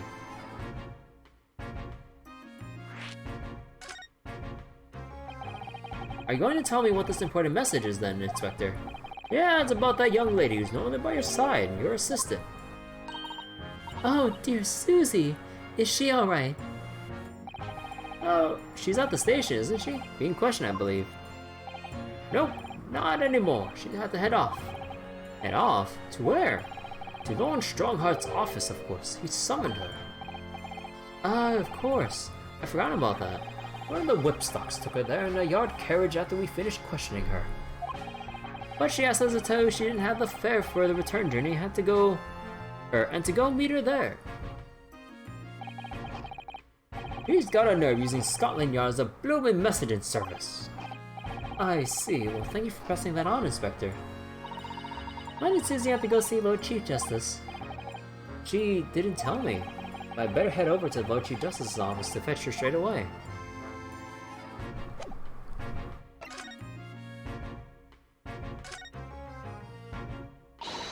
Alright then, let's see what we can uncover. Oi, what do you think you're doing, Sunshine? Can't touch anything in there. Oh, but we're hoping to investigate. This is a crime scene for Pete's sake. No touching. What's the problem, Gregsy? Weir's a lawyer and you know that. Oh, I'm ever so sorry, ladyship. I'm ever so sorry. Rules and regulations are a thorn in my side. Of course, if Mr. Naruhodo was to have been properly appointed by the accused, that'd be another matter. The accused? You could show me some representation papers I'd be only too happy to let your nose around. Do you hear that, Runo? You need Ginny to sign some representation papers. Looks like presenting the detective here with the correct paperwork is the only way.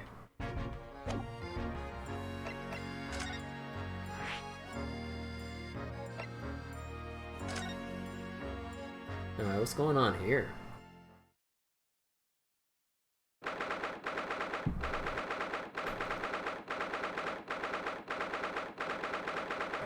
I need to stand up. Ugh.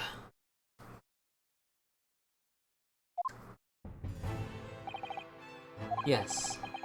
No matter how many times I come here, I always get the same sense of oppressiveness, somehow. You think the place is oppressive? I think it's normal.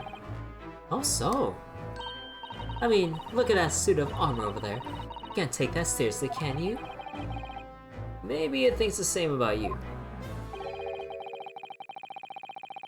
So everything is clear with regard to tomorrow's arrangements, I trust. Yes, thank you very much. There they are, Susato-san and Lord Strongheart. I wonder what they're talking about. They both look very serious. Very good. There is nothing further to discuss. You may return to your lodgings. No doubt you have much to do in preparation for your return to your home. What?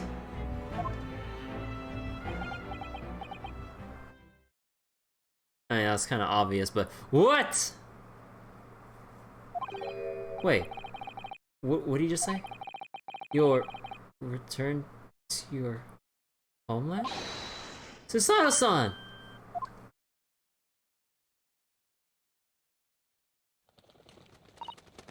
Oh, Mr. Naruhodo. What was that all about? Ah, Mr. Naruhodo. Thank you for coming to collect your colleague. Wait, what's this all about? Why are we talking about Miss Susato's return to her homeland? And tomorrow?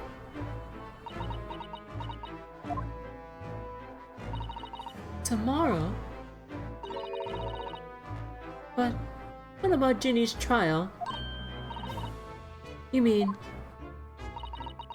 she's been formally charged now? Oh dear.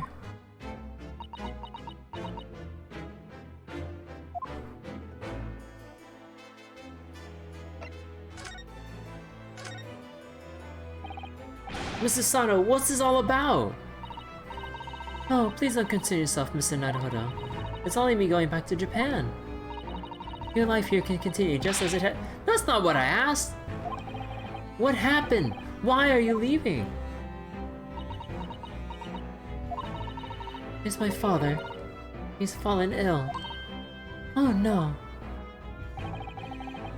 Professor Mikotoba? Oh, if I may. Oh, yes, sorry. You must be the defendant, Miss Ryunosuke Naruhodo, I believe. Oh, yes, that's right. My name is Yujin Mikotoba. I'm a professor of forensic medicine at Yume University. We received an international telegram from the Empire of Japan informing us of the news. 10 days ago, Father collapsed with a fever. The cause is apparently unknown, and it seems he grows weaker day by day. I don't believe it. As you are aware, the voyage from here to your country's capital, Tokyo, takes some 50 days. I thought it would be prudent to hasten Mrs. Sato's departure as much as possible. Yes, absolutely.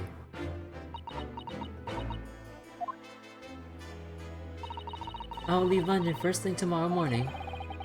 Can't believe this is happening.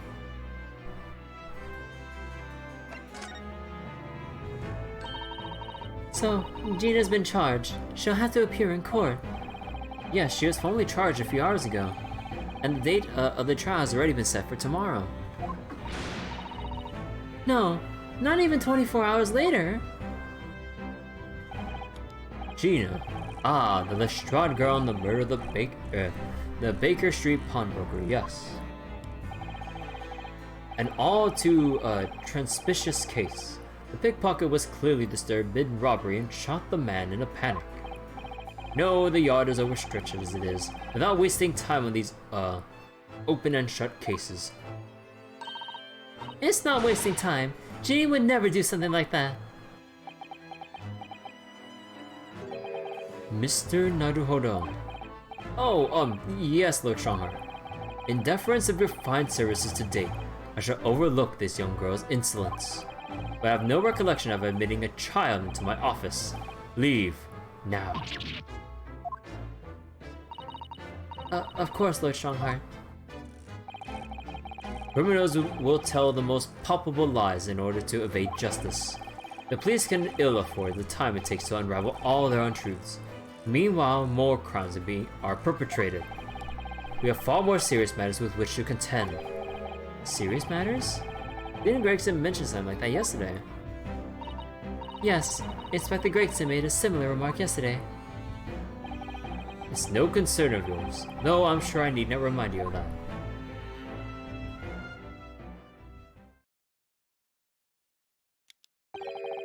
"3 minutes precisely until my next meeting. You must excuse me." There's just, one more thing, Lord Strongheart. Which is... it's Miss Lestrade's trial.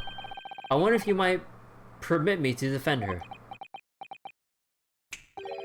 A timely suggestion. Sorry? The girl currently has no representation. But that's not fair. Yeah, she may be a pickpocket, but she still deserves a fair trial. Iris, we were just there. She rejected her own representation herself. Do not misunderstand me, young lady. The government provides for those too poor to afford representation with the public defender.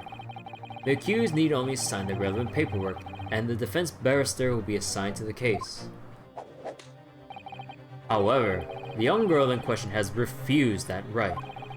Why would she do that? A question you would do well to direct at Miss Lestrade. You'll find her at the local prison. Yes, thank you. Now then, it's time I was leaving. Good day to you. What a day. Gina charged with murder. Susano's not about to leave.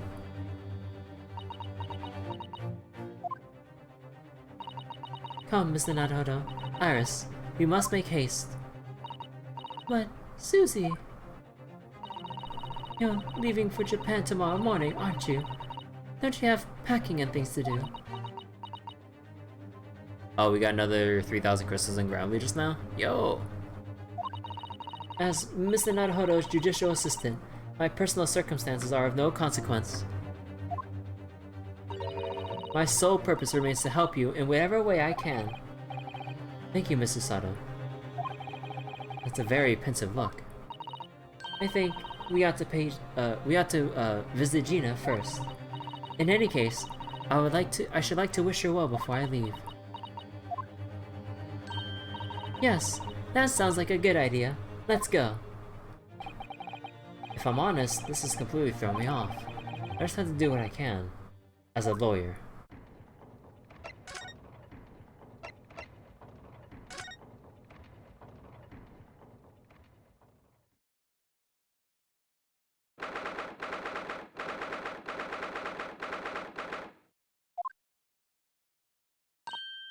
Ah!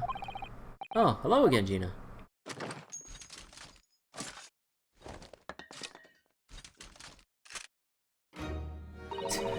What are you lot here for now? To have the muzzle of that grenade launcher shoved in our faces yet again, obviously.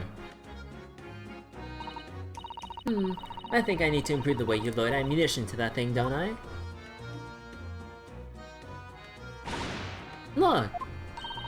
You can come as many times as you like, but I ain't got nothing more to say to you. Oh, they let her keep that?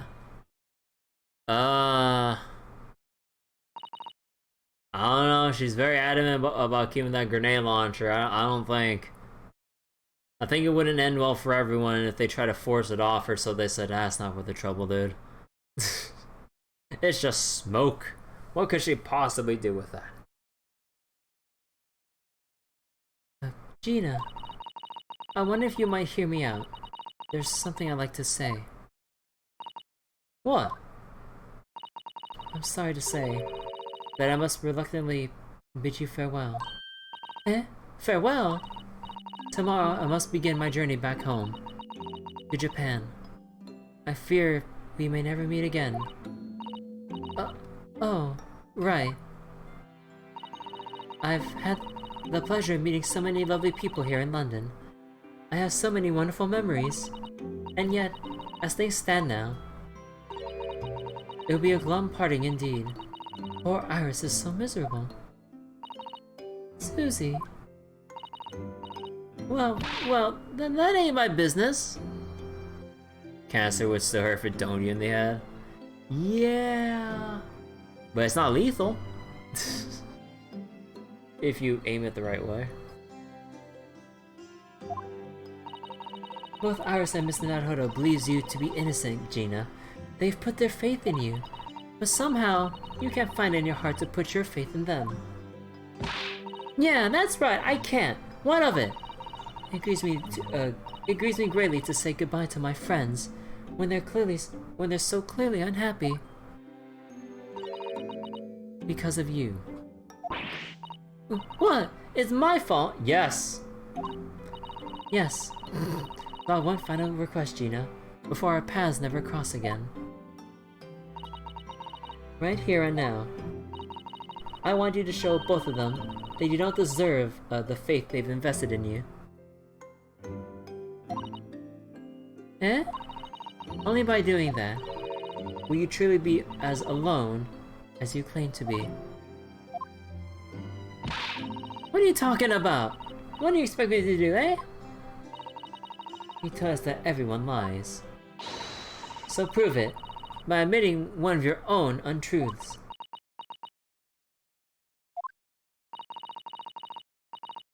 What about what you said before, Ginny? You said something about unforgivable lies.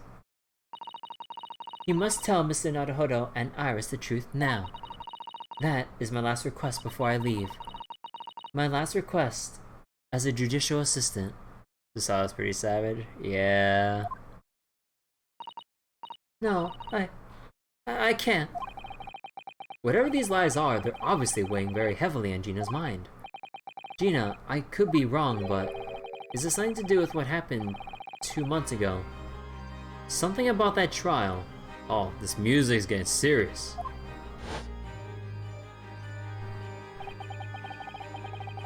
The one in which Magnus McGilden was acquitted. Ah, the case of that mysterious murder that took place inside the omnibus. You were called as a witness by the prosecution. Is this what this is about? Oh my god, my fucking chair, dude. Yeah, you're right. Because in that trial... Dude, I'm sorry about the noise from my chair, dude, but... I'm so tempted to leave my room right now and get another freaking chair, dude, but I don't want to stand up.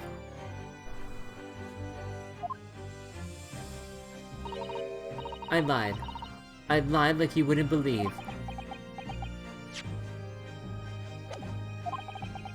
Will you tell us about it now?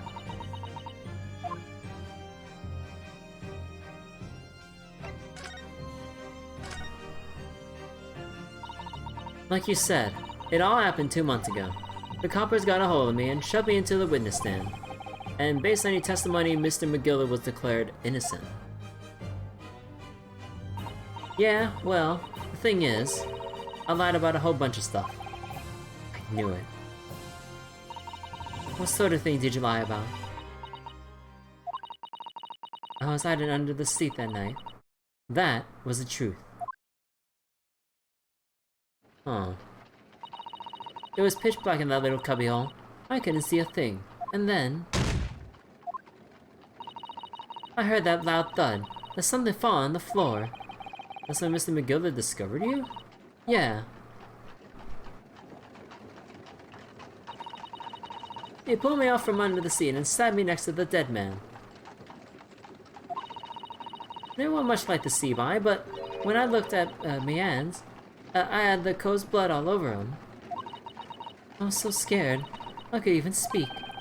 You had his blood on your hands? In other words, it was Gina that the witnesses on the roof deck saw through the skylight? Then Mr. McGillis started asking you questions, Then Mr. McGillis started asking you questions, I suppose. Who you were, and why you were hiding under the seat. Yeah, he did. Only, that's not all. What do you mean? I mean, he threatened me. Threatened you how? It made me swear about what I'd seen and what I heard. About what he was going to do after the co was found dead. He made me swear I wouldn't tell no one any of it. If I did that, he said he'd let me scupper before the copper showed up.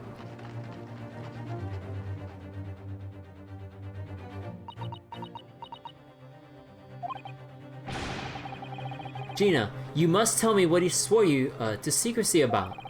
What you saw, what you heard, everything.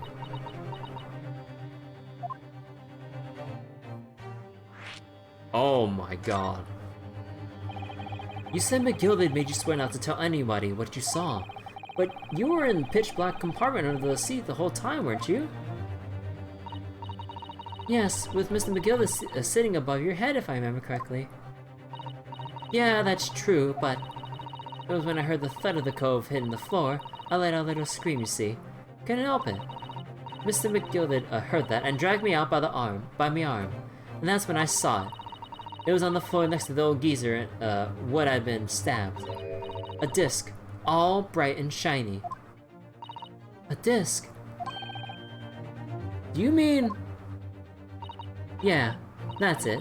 The one with the one with the D took off me at Windy Banks. So the music box disc was there on the floor of the omnibus. Not for long, Mr. McGilda spotted it straight away. Picked it up smartish and stuffed inside his pocket. So that disc was in the omnibus 2 months ago at the scene of Mr. Mason's murder? And the bog trotter told me. I went to mutter a word of it to no one. Dude, what is it about this disc? It was because it's so dark under that seat in the cab. I was straining my ears the whole time. After a while, I heard the door and footsteps inside the cabin. Presumably that was McGilda getting on board. Nah, not only him. Oh, because I can definitely make out the footsteps of 2 people. What? In that case, it would seem likely that it was Mr. McGilded and the victim. Mr. Thrice fired a Mason. In his testimony during the trial, Mr. McGilded claimed he slept during the carriage ride. Well, whenever I'm in a carriage, I'm taken with a fierce tiredness, and I always succumb to it. And your own testimony, Gina, supported his. All I could hear was the Irishman snoring.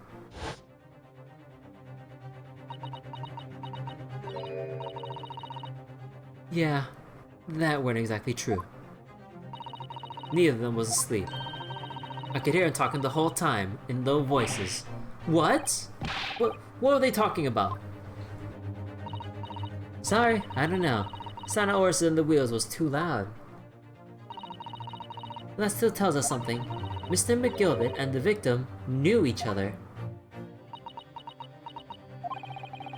So McGilbert was lying, as I suspected.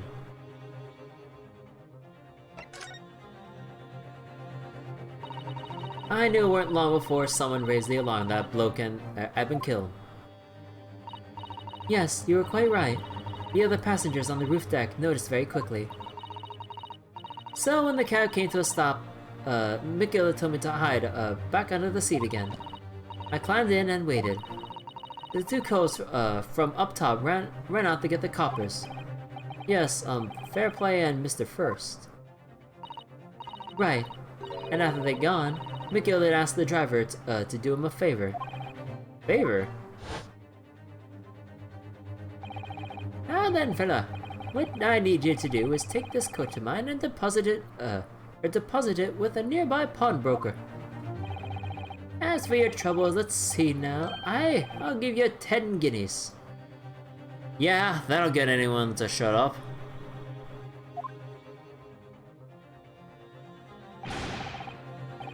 Near my pawnbroker? You mean on Baker Street?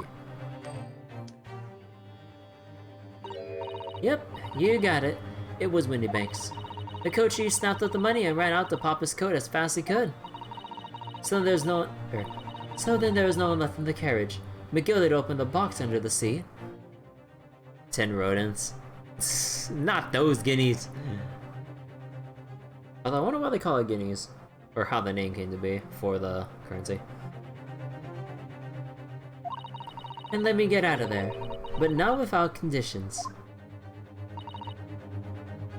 I see. 10 birds.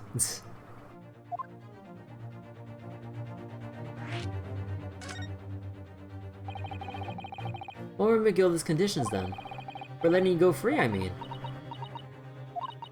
Not telling a soul, not for anything, about what I saw and what I heard. And there's something else as well. There's more?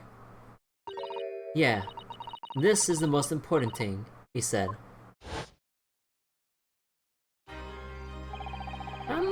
I'm out to sending the coachman on a little errand for me, with some small change in his hand. Now then, did you hear what I asked of him? Did you see anything at all? You asked him to go pop your weasel, right? Aye, the fiend's taking me overcoat to deposit with the pawnbroker's with a pawnbroker hereabouts. And I want you lass to take the redemption ticket for it. Do you understand? What? You want me to have the ticket? That's right. And I'll come fetch it from you later. With sometime within the next 2 months. You're to hang on to it till then. That clear? And whatever you do, don't lose it. Alright then. And in the case I might happen to be delayed at all, you're to go to the pawn shop Windybanks so it is, and you're to extend the loan before the 2 months is up. If you forget, the article will be forfeited and any old fin could come along and buy it. Eh? But I ain't got that kind of brass. Here's £5. That should be enough. So Google tells you They're named after the Guinea region of West Africa where most of the gold came from. Oh. Oh. Do we understand each other, lass? Don't try anything funny now. If you go against me. Yeah, I get it. Good. And one more thing. In a few days from now, you'll be visited by the police, I've no doubt. The coppers? Aye, they'll come asking you to take the stand in court to testify as a witness. So let's just have a wee chat about that, shall we? What is it that you might say? What is it that you won't?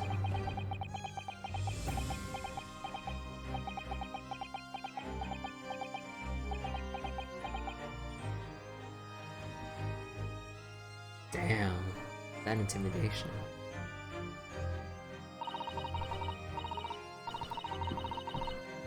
After he'd gone over it all, I piked it. Got as far away from there as I could. He hid the pawnbroker's ticket in some bushes near the scene. I went to fetch it the next day once it got dark. So McGilded planned it, and coerced Gina into giving false testimony.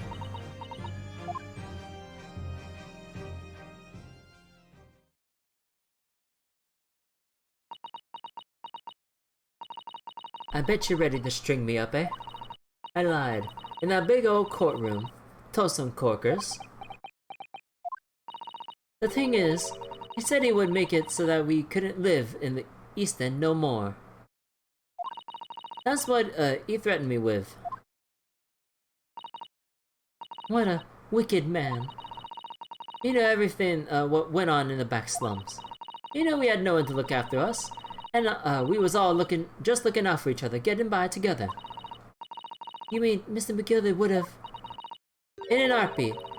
He could have had a lot of us chased out of there if he wanted. And then, where could we have gone, eh? Nowhere, that's where. So, I didn't have no choice. Thank you, Gina, for telling us everything. But, I'm forward now, eh? Go on, admit it. You must be livid. Well, you can make amends by doing me a simple favor. A favor? What? Sign the representation papers for tomorrow's trial. Eh? If you don't actually want me to represent you in court, yeah, you can rip it up later. But we need the paperwork or we can't investigate. The police won't let us. Investigate what? The scene of the incident last night. Mr. Sholmes was shot, you see. You what? Riley's having a big operation right now, Ginny. Is it bad? Is he gonna be alright? Sholmes is gonna be alright, right? That's why I want to investigate. For Mr. Sholmes' sake as much as anything. Right. So what you're saying is if I send that bit of paper, everyone's happy, is it? Something like that. Mrs. Sato. Yes, of course. I have the representation papers here.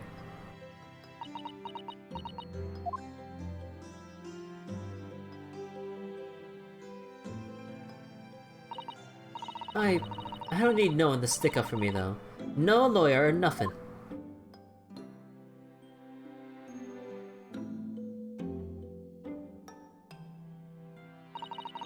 Poor Ginny. She seems so lonely.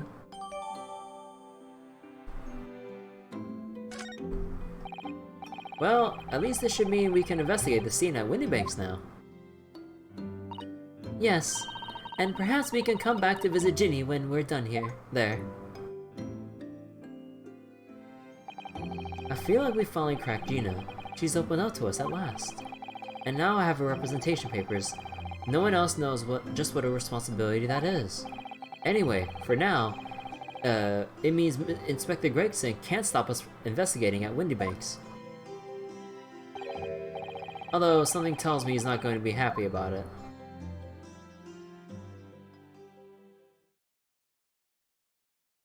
So wait, the question were if people made that hashtag trend on Twitter.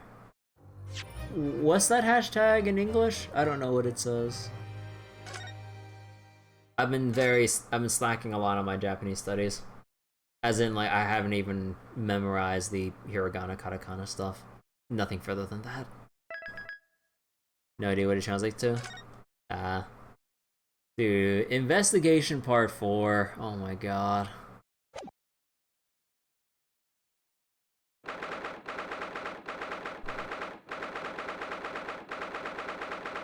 Okay, I'm gonna have to stop. I'm gonna have to stop case 5 here for tonight. It's gonna take forever to finish this part and then start the trial, which would be a huge thing in and of itself. Oh, that thing's still trending even now? Huh. But yeah, I'll just stop Ace Attorney here for tonight. I'm getting pretty tired. And we're gonna have another long session ahead of us. So the first part is Gura Buru. Yeah, not sure what the last half is.